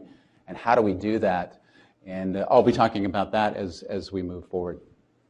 All right, thank you for that introduction. It was helpful, I think, to set the stage for why we have these two here talking about distributed leadership, empowerment, engaging others in leadership in medicine in particular. I think it's a really interesting position that physicians are in when trying to lead others, number one, and number two, bring others into that leadership. We just heard from the last scholars group how much it, particularly in the notion of resilience and feeling burned out, how much pressure historically, culturally, there is on physicians to be the ones with the knowledge, to have the answer, to be the primary expert. And so it's an interesting notion to think about, what does that mean for bringing others into that leadership? And so we wanted to get perspectives from some informal leadership positions and what that has meant, how that has played out, and some in informal leadership positions and how that has played out. So, Mary, I'm going to start with you. As you think about what's critical to getting things done here at Duke, how does collective engagement play in? So, a little bit about my department, because it'll give you an idea how important getting my faculty to really be engaged is important to my success, the health center's success, our patients' success. I lead 700 physicians, so that's 700 very, very talented, skilled individuals. They all got where they got because as individuals, they are driven by excellence and success. That does not always translate into group behavior that might be focused on success. But at Duke, it works very easily for me, because I think what ties people together here at Duke is real belief in our missions. Whether it's the mission of educating and training, the mission of clinical care, or the mission of research, and now community, which for us is a global community. Every faculty member is here because they buy onto all those missions, even though they may be primarily a clinician or they may be primarily a researcher. So when you look to get things done and collectively engage, I've got a lot to draw from. So no matter whether it's a new initiative or it's a problem that I'm trying to solve, I can look across that skill set of 700 and find individuals, put them in the room, and they will get it done. And that's, for me, any success I've had, that is the absolute key to my success. But I'd say it's fundamentally because of our faculty, because of how skilled they are, because they buy onto what we're trying to do. So you have almost things really working in your favor here. You've got the culture created, people connected to the mission, and some skill in their ability to engage collectively. Yes, when we're on our 4 missions. Now, where it takes a little more work at getting that engagement is when we try to change. And I think everybody thinks they're in the time of change. I would say we are really in a time of change. For instance, this medical center in the last 2 years rolled out a new EMR across every practice, across our backroom services, our front-end services. That was an amazing initiative. That wasn't something that clearly, neatly fit into every faculty member's daily life. In fact, it was disruptive. And so what it took there was to engage a different set of leaders, ones that could really sort of articulate the need for change. Not necessarily the top researcher, not necessarily the top clinician, but really leaders that could articulate the reason why we had to do this. And at that level, they helped engage a lot of the faculty. That was a very tough transition for us. But I had enough sort of change agents that could make the case, and Duke as a whole made it through that stress. The latest change that we're seeing is a coding initiative, ICD-10, which every practice is going through as well. Same approach. We know it's going to be tough. It doesn't fit neatly into the missions that we care about. But again, having leaders that can articulate the need to do this, setting the stage really helps us engage. So what I heard you just say was finding and almost recruiting and engaging the change agents so that they can go out and be your workforce. Absolutely. In helping move that change. Bob, that reminds me of the conversations that we had around your approach, which I think is a little bit different than Mary's, given the position that you were in, and trying to bring this personal mission that you have, this personal passion into medicine. Can you talk a little bit about your approach and how that's played out for you? Sure. You know, I didn't practice medicine very long before really realizing that I could be the best physician in the country. I could work in the best medical system at a top-flight medical center practicing state-of-the-art medicine. And if my patient lived in a toxic environment, most of that became irrelevant, really. I mean, did it matter that I had the appropriate patient on a statin, that I'd ordered the mammogram, that I'd done the colonoscopy when that patient sat on their butt all day, was not physically active, had no access to fresh fruits and vegetables. And so it really became a passion of mine to try to make that change. And if you think about it, it's a bit depressing to me to understand what contributes to our patients' health status. It's about 20% genetics, and if you're smart enough at the beginning to pick the correct set of parents, you give yourself a big leg up. About 20% your environment. Only about 10% is access to health care. And when you consider all the pills and procedures that we prescribe, it's astounding that it only accounts for about 10% of what makes a person healthy. The other 50% is behavior. And if you distill it down, it's really 3 basic behaviors: is whether or not you smoke, the type of diet that you eat, and how much exercise you get. Now, I think we've done a great job with smoking. It's hard to find anybody over the age of about 5 that doesn't know that smoking is bad for you. We certainly have given the diet piece a great try. We've diagnosed that obesity is now a disease. I have to code it on every patient. It's hard to get 5 people to agree on what to do about obesity. What's the coherent message I can transmit in a 10-minute office visit with a patient? But the physical activity piece, I think, has been sort of ignored in my estimation. And so early on in my career, being involved with the American College of Sports Medicine, I really came there as a family physician, sports medicine physician, running a fellowship program, being a sideline physician, but I just became fascinated by the research on the health benefits of physical activity. The American College of Sports Medicine is made up of about a third physicians, about a third researchers who have done most of the research documenting the health benefits of physical activity, and about a third fitness professionals and people who actually work with clients getting them to be more active. And I just became enamored with the research base on the health benefits of physical activity. And I had to ask the question, why in organized medicine were we not trying to leverage this to improve the health of our patients? So when I got the chance to serve as president of that organization, I really knew that's what I wanted to do, to try to establish physical activity assessment and exercise prescription, to make that a standard part of the disease prevention and treatment paradigm. And so I had really the research base, and the first thing I did was called Ron Davis, Dr. Ron Davis, who was then the incoming president of the American Medical Association, and Ron was a preventive medicine physician at Henry Ford Hospital. He agreed to partner, and so we launched this initiative. And through my contacts at ACSM, I was good friends with Melissa Johnson, who headed the President's Council on Physical Fitness and Sports, drew them in. She introduced me to then Surgeon General Steve Galson, who became part of this team, along with our California Governor's Council on Physical Fitness in Sports, Jake Steinfeld. And we sort of partnered in this launch that we held in Washington, D.C. Well, the interest in this was really pretty amazing. And since that time, this has grown, and it's spread to 40 countries that have launched formal exercises medicine initiatives. We've got 7 regional centers around the world, all partnered with ACSM and the American Medical Association. And I've used sort of the beta test site as Kaiser Permanente, where I've practiced my entire career. I did my residency there. And I've really resisted. I really did not have so much interest in being a department head or a chief of family medicine. I've really enjoyed seeing patients. That sort of credibility as a clinician has been essential to lead when you don't really have authority, that you have to speak in an authoritative way, because I do this every day and I understand the constraints that are part of medicine. It was really impossible to lead this had I not been a practicing clinician. And so at the heart of this idea was to every patient at every visit, exercise would be brought up, that it would be thought of as a vital sign. So when you recorded the traditional vital signs, the patient, and you recorded their height and weight, so you calculated BMI, you'd ask the patient about exercise. Just getting that into the exam room has been a goal. Well, it was the biggest fight was getting it done at Kaiser Permanente, a huge organization. We've got 11 million patients, 35 medical centers.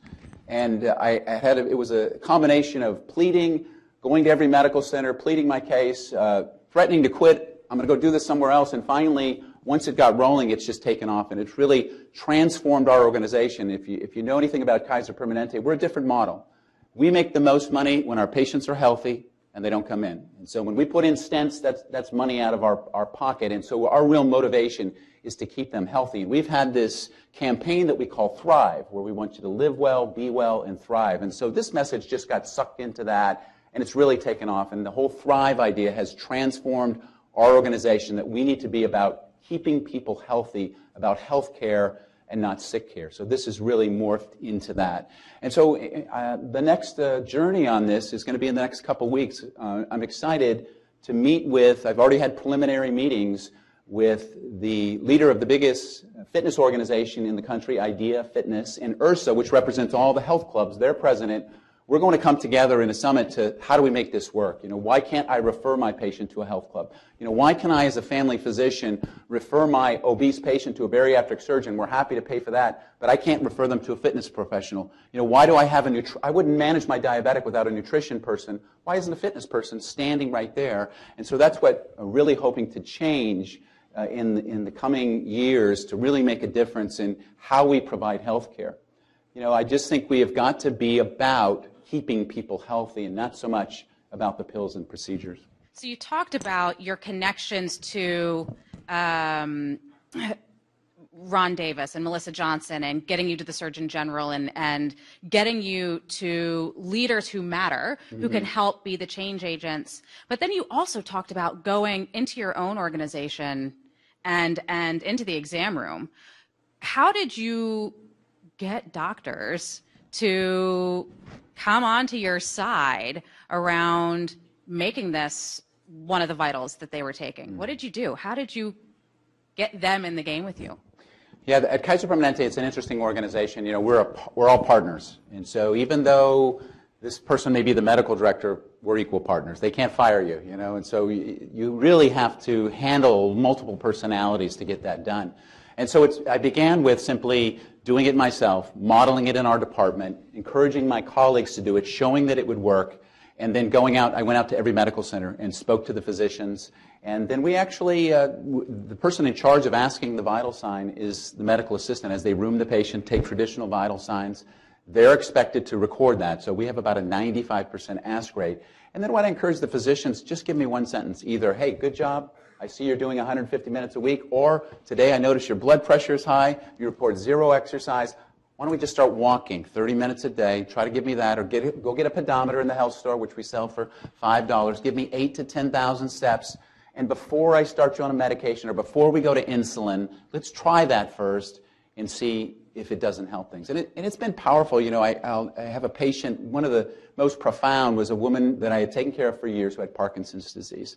She came into my office on a walker, barely able to get in, obviously depressed, no makeup on. She was at the end of her rope. She'd been seen 3 of our neurologists, been on multiple different medications.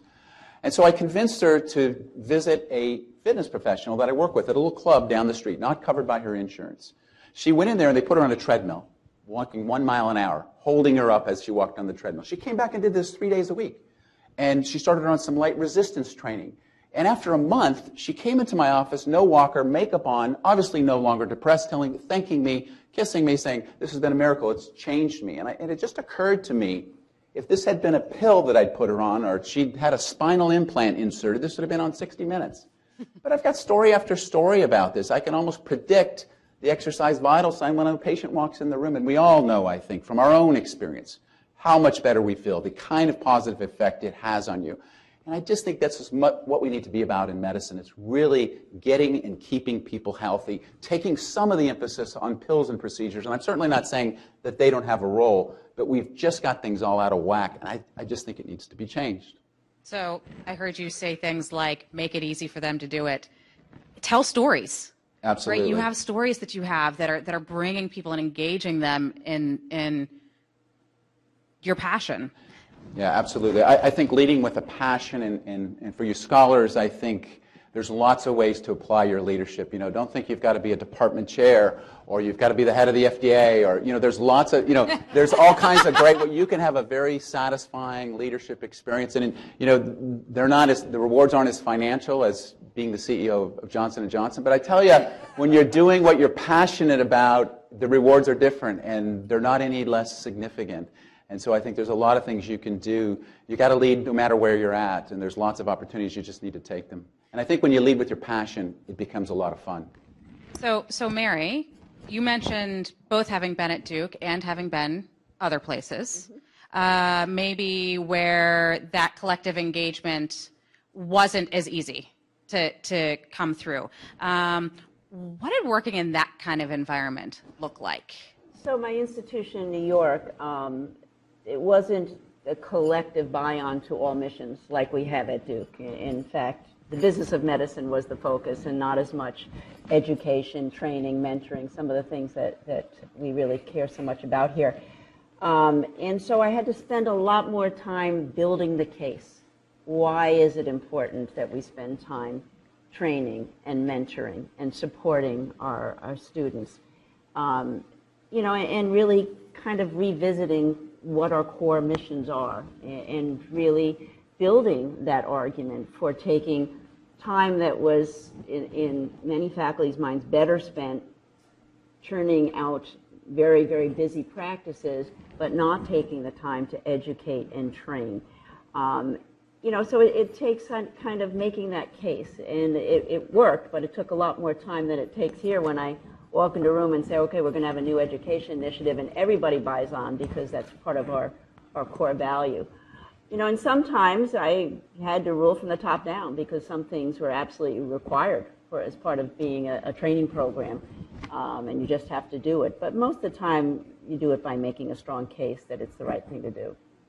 How did you connect to what mattered to the people? Because I heard you talk about that you really had to tap into the fact that sometimes the mission of the institution didn't connect with the individual's motivations. So very often, my husband and I both trained at Duke, and behind closed doors, when this other institution, we'd say, let's make it the Duke of the North. But when we were outside of those closed doors, we really tried to find sort of common ground. And so for me, it was my specialty, which is infectious diseases, and that was a way I could connect to many of the faculty as a focus of the things that we did care about and building a strong program around that as I tried to change the culture about education and training and research and some of the other things. So we did find a common ground, and it was really the specialty that we had all gone into. I think that's an important message is, I mean, from both of you, that you start with where you are and build from there. At Duke, you had a platform that you could really move from. At this other institution, you had to find that platform. And it was a different kind of platform. And same with you, Bob, right? It was how you created that platform, connected in with how your passion connected with theirs, and made it easier for people to say yes by connecting with that mission in them. I'm coming to you all to ask questions after I ask them one more, so get them ready. So last question, and to both of you. As you think about your approach to collective leadership, to engaging others, how has this affected how you engage the younger generations in medicine, particularly trainees like we have in our Scholars Program?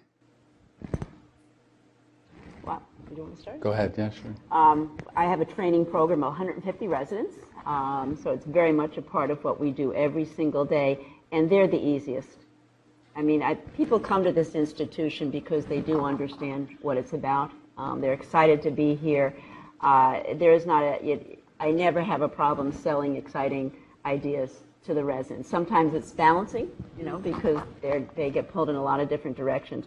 But a great example is our quality initiatives. 3 or 4 years ago, Duke was not organized, at least in our training programs, around quality and safety. The minute we even suggested that this might be something the residents own, they have taken it, they own it, they drive it, they teach our faculty. So I would say in many ways our trainees are the easiest to engage. They're still pretty resilient, they haven't burned out, they haven't gotten cynical, although we have very few cynical faculty here. So they bought on, and I think for me, they're my biggest allies. Yeah, I think the longer I've gone, and I primarily teach fellows, but certainly residents and medical students every day, but my fellows, it's been such a joy as I've gotten older too, and just almost becoming more colleagues, and the ability to learn from them, and you're really taking away as much, and then really sharing the passion with them about, I still like to go to games, I like to be on the sidelines, and I've been doing this, I've gone to so many games, I've lost track of them all, and I think instilling that in my fellows has been really something that I enjoy in a way to get to them. And it's very interesting to me coming here. I'd never met John Feagin, and I'd heard about him, and then I just watch him get up on the stage with these students, and I go, okay, now I'd follow him into battle. That's the kind of way, that's kind of how you need to lead, is you look at him, I haven't even hardly met him, but said a few words, and I just watched his interactions going, you can learn something from that. So connected to what we heard from Alex Gorski earlier too, right? It's just remaining open to learning, being so important. Yeah. I second. You could learn a ton from John Feagin. All right, so questions for our panel from the room. Yes, can we get a mic into the center, please? Thanks, enjoyed that. This is to Bob. I love your tagline, exercise is medicine. And as somebody who practices primarily clinical medicine in a small town in western North Carolina, then I found it very difficult to change behavior. And I think we have a culture where individual responsibility has been out the window for years, and healthcare is a right, and somebody else should pay for it. And I think that's the uphill battle we're fighting. And you're in a situation where I can understand the drivers in your business with Kaiser keeping people healthy, keeping out of the hospital, but that's really not the way Medicare or Medicaid or most insurance companies and most physicians, bill. How do we change behavior in our patients, and how do we get other people other than just your society teaching the same thing that you're teaching? Because I think that if patients were responsible for their health like you're teaching your patients to be, then we wouldn't have the obesity epidemic, we wouldn't have the chronic health problems, the diabetes, the things that all of us see on a day-to-day basis. So how do we reach the broader audience? I know you're working on it. Yeah. That's a great question, really the million-dollar question. It's interesting, when we first started using our electronic medical record at Kaiser Permanente, I would be in the exam room, I'd type in the prescription, go right to the pharmacy, they pulled it off the shelves, the pharmacy is right downstairs from me, and they'd have it waiting when the patient showed up. You know what happened? We were restocking about 40 to 50% of all prescriptions. Somehow, between the time that patient left the office and went down there, they had decided not to get the medicine. You know, what do you think the chances are you put a patient on a statin that a year from now they're taking that exactly as prescribed? You know, that's one of the complaints I get is I tell them to exercise, I tell them to eat right, and they don't do it. Well, doctor, I got news for you. They don't take the medicines either. We know that as few as 50% take medicines like they're prescribed. And we also know that when you put a patient on a statin for their cholesterol, they tend to eat worse. They tend to exercise less. It's almost like they just assign, the doctor's got my cholesterol, he's got my blood pressure, I don't have to do anything. So it's not just around those healthy behaviors, it's also around compliance with medical treatments. We know that's a huge issue. It tends to get glossed over with the medicines, and that's always what it comes back to when I speak to physicians. Well, they don't want to, I tell them to exercise, but they won't do it. Well, they're not doing a lot of the things we say. And so I think that is the million-dollar question, behavior change. I think we've got to shift how we're doing things. It's just not working the way we're doing it. My gosh, we are almost bankrupting the country. We're getting to 20% of our GDP in the United States. And honestly, as a physician, it's happened on my watch. I feel a bit embarrassed about that we're going to bankrupt the country, and we're ranked dead last in high socioeconomic countries in terms of health outcomes. The WHO ranked us 37th in the world in health care, just above Slovenia, or just ahead of Slovenia, but we're just behind Costa Rica and the Dominican Republic. I think for what we're spending, we got to do better than that. And so hats off to being the leaders for that. Something has got to be done differently that has occurred during my tenure. It's got to be you folks taking it to fix this problem. Dean, you had something, and then we'll come over here. I want to thank you both for being here, first of all, for your comments, which are right on. But I also want to thank you for some additional things. So, Mary, you weren't here when we first announced the named leadership scholars, and we want to thank you for the support from the Department of Medicine to have a named medicine leadership scholar next year. And Bob, I want to thank you for what you've done here today, because now I can cancel all the transportation between here and the Washington Duke. And so I'll save some transportation costs for this forum and everyone in the future, as we now are prescribing exercise for you to get back to the hotel.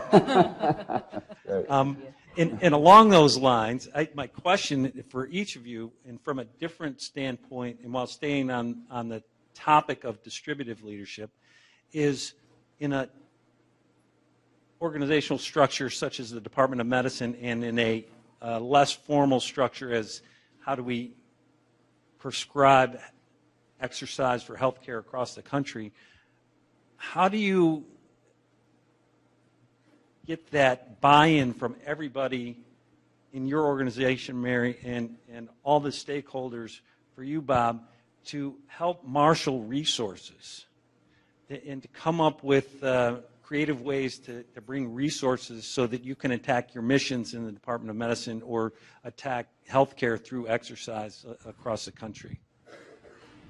Well, I find the greatest motivator to marshal resources is something that everybody cares about. And so again, it's really the mission and aligning our goals across the department. And you know, when it is our core mission, it's pretty easy. Now, that's not to say that we don't have limited resources, and so we do have to make priority decisions. But you know, I think what I do every day and every time I think about spending $1 is, where does this fit in what our overall goals and missions are? Is it something that is part of our core value? And will it enhance, whether it's our education, our clinical care, or our research? And constantly check ourselves to make sure that we are focused. We can't be everything to everybody, and that's sometimes a tough message. So it's really going back to our core missions. And when we do that, most of the time everybody agrees, because we do buy on to what we're doing. You know, in my experience in medicine, the way you change things, you start with an experience, and then you got to have data. You got to do research on that topic. You got to have research to back up what you're saying. And then you have to have an idea that you test and show it can work. And then you got to be passionate about it to spread the idea. And I think those are the components of how you change the way things are done. Other questions? Right, thank you. I want to press this a little harder, if I might. Mary was a medical student when I was here as an intern. Yes, I was. And I've always wanted to be able to ask you a question, Mary, and also as a chief of medicine to push you. But you and Bob both, I really so much appreciate what you're saying and what I've heard today. I mean, we're hearing one of the most powerful men in American business talk about shifting to a health focus, which is remarkable. We need that. We in the U.S. military have begun to recognize, Ken, you will see this too, this is a national crisis. Only 24% of Americans between the age of 18 and 25 can now serve in uniform. 24%. The other 76% are either unhealthy, in prison, have an addiction, or have some other marginal reason not to serve. But even if we took 100% of our youth between 18 and 25 and asked them to come and get evaluated to serve, only 24% would be able to. And then once they're in uniform, as we know, it's very hard to ensure that they get through it. At Fort Jackson, South Carolina, for example, where we train young soldiers, when I was a Surgeon General, we were pinning a hip fracture a week in a young woman. Now, when I was a medicine resident, I don't remember our pinning hip fractures largely in women below the age of 65, and certain, or with myeloma or something. But we are pinning hip fractures in young women who have no bone structure and who are sedentary. Men and women, by the way. I shouldn't pick on women. So it's a national crisis. The problem, although we've talked about the patient's role, and I defer to you for your experience in that, is that we now have an industry, the healthcare industry, which consumes 18% of the gross domestic product. And aren't our patients kind of doing what we've asked them to do, which is to come to us when we even call it health care. Mm-hmm. Although you've been talking about, Bob, really something that is for their own health. It's not even in the care realm, it's self-care. Mm-hmm. So as leaders in American medicine, and you all are powerful leaders, how do you see us being able to shift the dialogue from one in which we're focused on us as an ethnocentric approach to this problem of health to one in which we really engage the larger audience? So I'll start with what we have been doing to move to a much more health-focused, value-based care system. First of all, it cannot happen overnight because the system will fall apart, largely because of the way that we're compensated to provide care currently, which is tremendously broken. But what we have done is start to introduce the principles and the language around value-based care, population health, at every level. You can't walk through this medical center on a single day and not see a lecture, a discussion, a forum. So it's kind of shifting the whole language and then starting to introduce principles that are very, very different than the single patient encounter fee-for-service way that we currently deliver. So I feel like we're in the foundation building stage right now, where we're starting to set up the systems and the education that our faculty and our trainees need to be able to shift to a very different environment. And then we're kind of measuring the external environment to say, how fast does this have to happen? How fast do we have to get ready?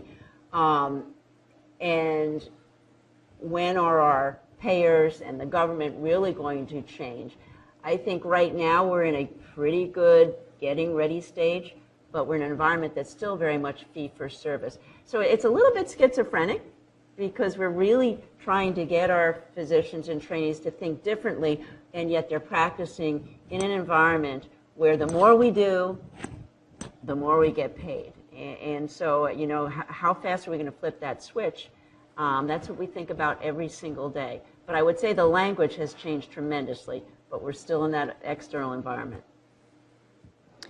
Yeah, those are great comments, and I completely agree. The reimbursement scheme is just so out of whack when we're spending 97% on treatment, and maybe 3% on prevention.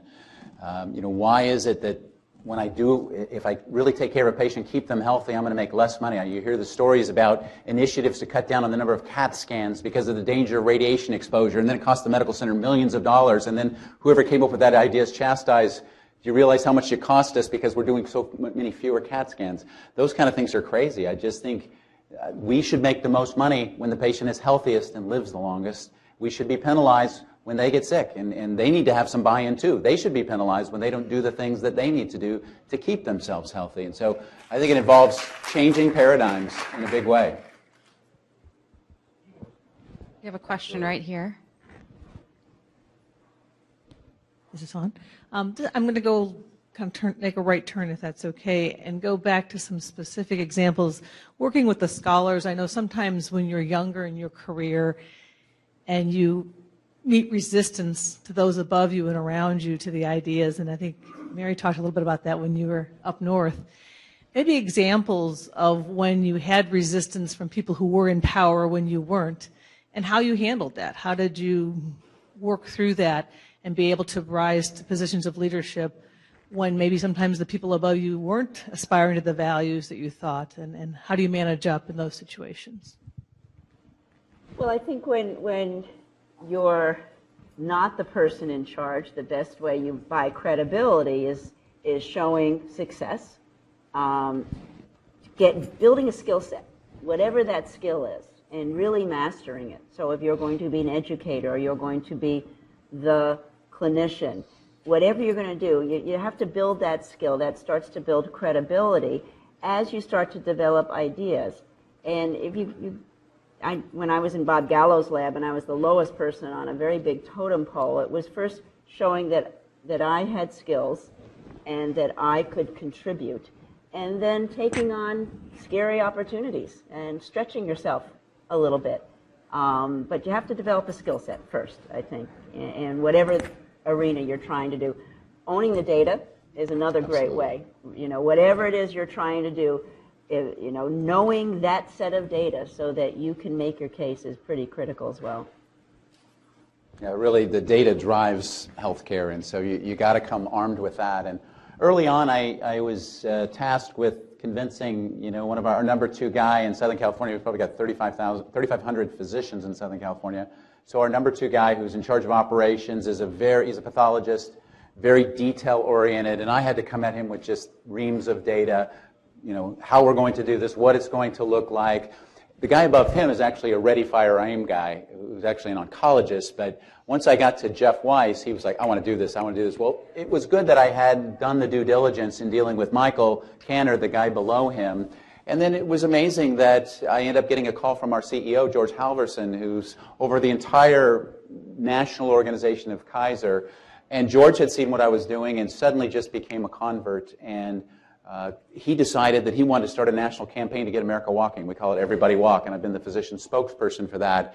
And it was amazing that as we put this thing together, we get a call from Regina Benjamin, the Surgeon General, saying, can I borrow the campaign and use it as my own, as her campaign as Surgeon General? So lots of things just sort of fell into place, but it started with doing the due diligence that Michael forced me to do and getting that ready so that it was able to take it to the next level. Well, I also just heard you say, know who's across the table from you.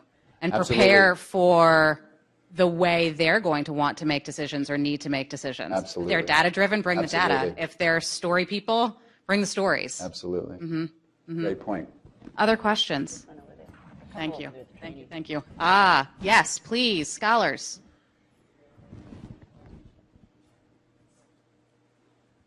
I had a question for Bob.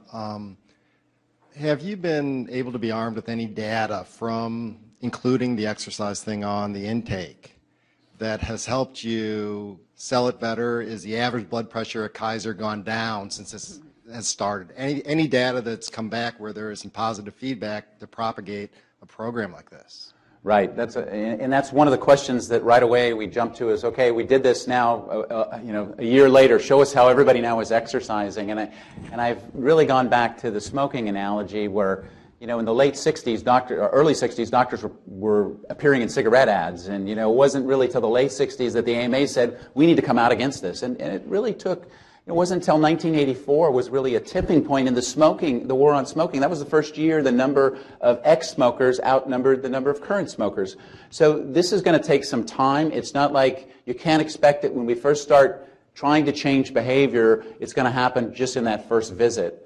But it's going to be a process that we're going to have to incorporate. And then right now I'm in the midst of working on some very specific programs for high-risk patients.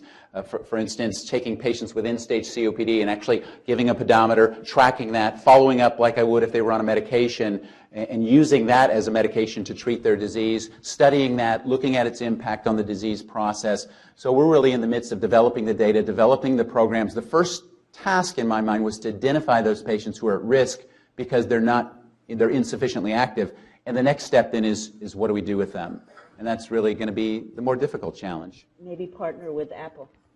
Yeah, we are. We've actually got meetings with them. Yeah, there's a lot of great technology, as people have referred to, that all of us are carrying around these little accelerometers. I'm going to be able to know exactly how much my patient is walking. And that exercise vital sign really is a placeholder for something that's more accurate to really have informed discussions with patients.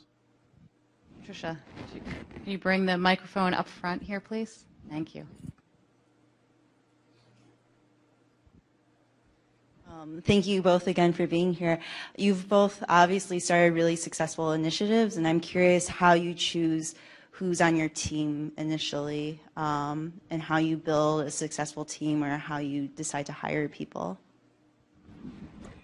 So when I build my team, and I've got a lot of teams because we have 12 divisions, we have complex missions, I look for a number of things. First of all, I look for expertise in what I'm trying to do. I look for emotional intelligence.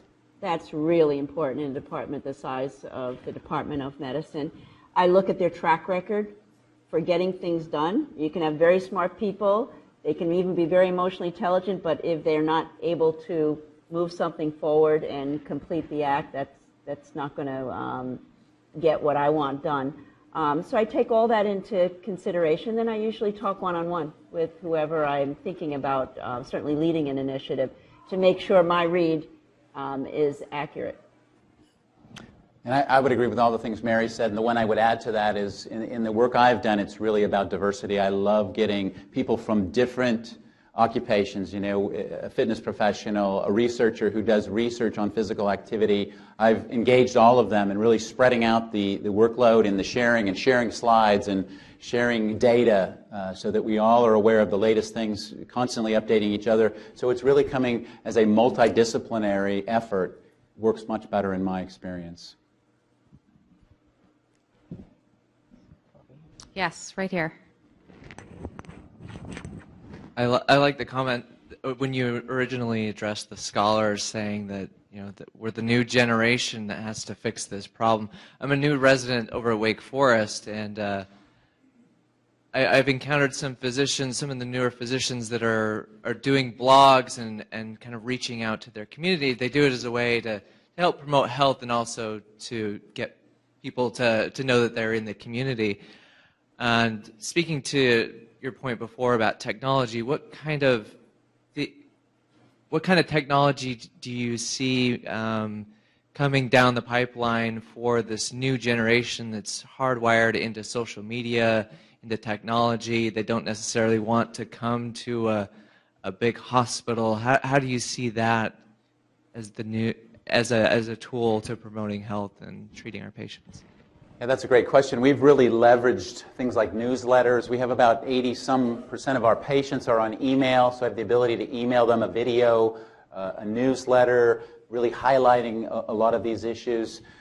We've been putting accelerometers on our hospital patients. I'm working on a study now in our hospital so that when I come into round in the morning, I know how many steps that patient took, how long they were out of bed, so I can really have an informed discussion. I think that's the future, particularly of caring for the sickest patients stand the most to benefit. You know, we've been working on getting our patients on ventilators, up and taking even a few steps. The effect of physical activity on disease is profound at every level, but particularly the sickest patients, I think, is where we ought to leverage these technologies. And we're all walking around with his cell phone in our pocket that tracks everywhere we go, and it's amazing our ability to really know how active people are. But you bring up a critical issue to leadership, which is communication. And understanding whatever you're trying to do, what are the modalities of communication that work best? And you cannot underestimate the importance of thinking that through.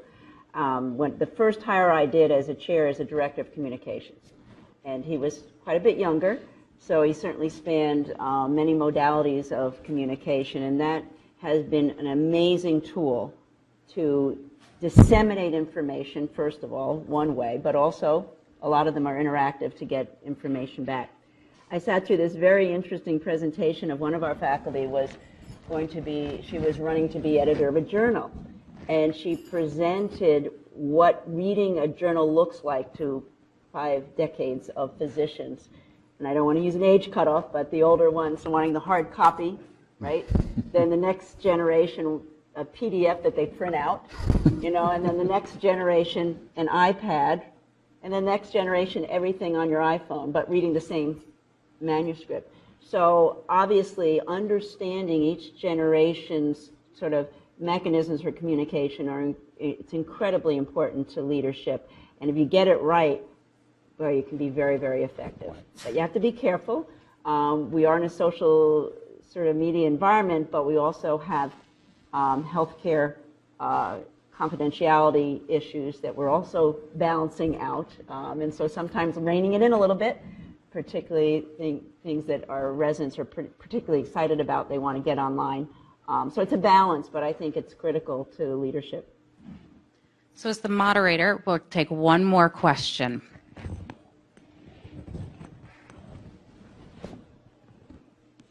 So, Mary, you mentioned population health, and Bob, you mentioned that really 70% of health determinants are not in our genetics or in the healthcare system. So, my question is, how do we lead and how do we follow for those who are not our patients?